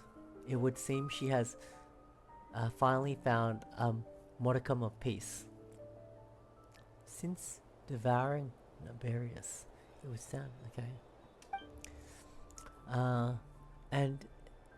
And if so, then I'm surely happy for her. She didn't always have a penchant for madness, you know. Devouring Naberius? What's Naberius? Yeah, I was gonna say. It's the name of the killer of life. Or ruler of life. What?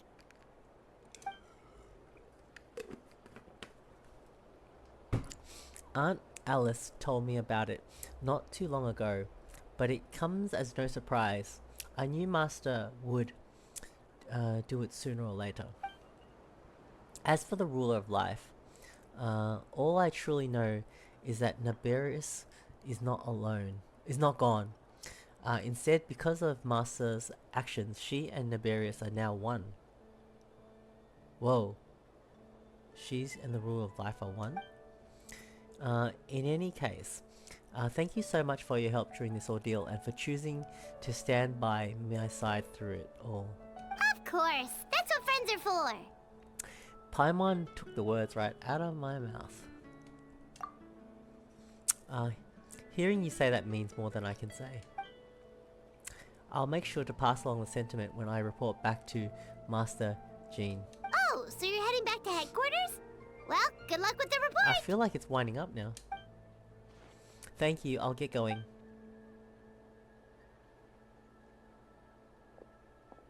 Wow, this Windbloom Festival turned out to be a special one. It feels like we really made a difference. Oh, Pana almost forgot! If the Windbloom star has already been chosen, what is this year's Windbloom gonna be? Wanna take a guess? Venti! You're back! Well, I couldn't keep my two dear friends in the dark about this year's Windbloom. Now, could I? What do you think of the Cecilia? It's quite fitting. The true feelings of the prodigal son. A sentiment as sweet and warm as a gentle spring breeze, perfect for the season. Tunas, give me your hand, huh? The majors are very pleased that you and Albedo managed to pass their trial. Albedo received the materials he sought, so you deserve something in return as well. The Hexen Circle wants you to have this. It contains something entirely one of a kind, a secret of sorts. When the time is right, it will reveal itself to you, so no need to open it right away. Oh, it's like how exciting. Wow! A gift and a mystery all in one! The mages sure love their secrets, huh? According to the sender, you are probably the only person who could make use of something like this. So I suppose it belongs to you. Alright, thanks. Oh well, all I did was deliver it. Although I did go to great length during the whole ordeal, I suppose a reward for my efforts wouldn't be out of the question. You've helped a lot, Venti. How about we treat you to a drink? Really? I'll hold you to that, you know. No going back on your word. Of course, Dad! Let's go to the tavern right now! Haha, music to my ears. I'm so happy I could fly. It's like this festival was made for me or something. That's so funny. That's so funny. When no love remains for the songs to tell, the world becomes naught but an empty shell. Oh, that's true.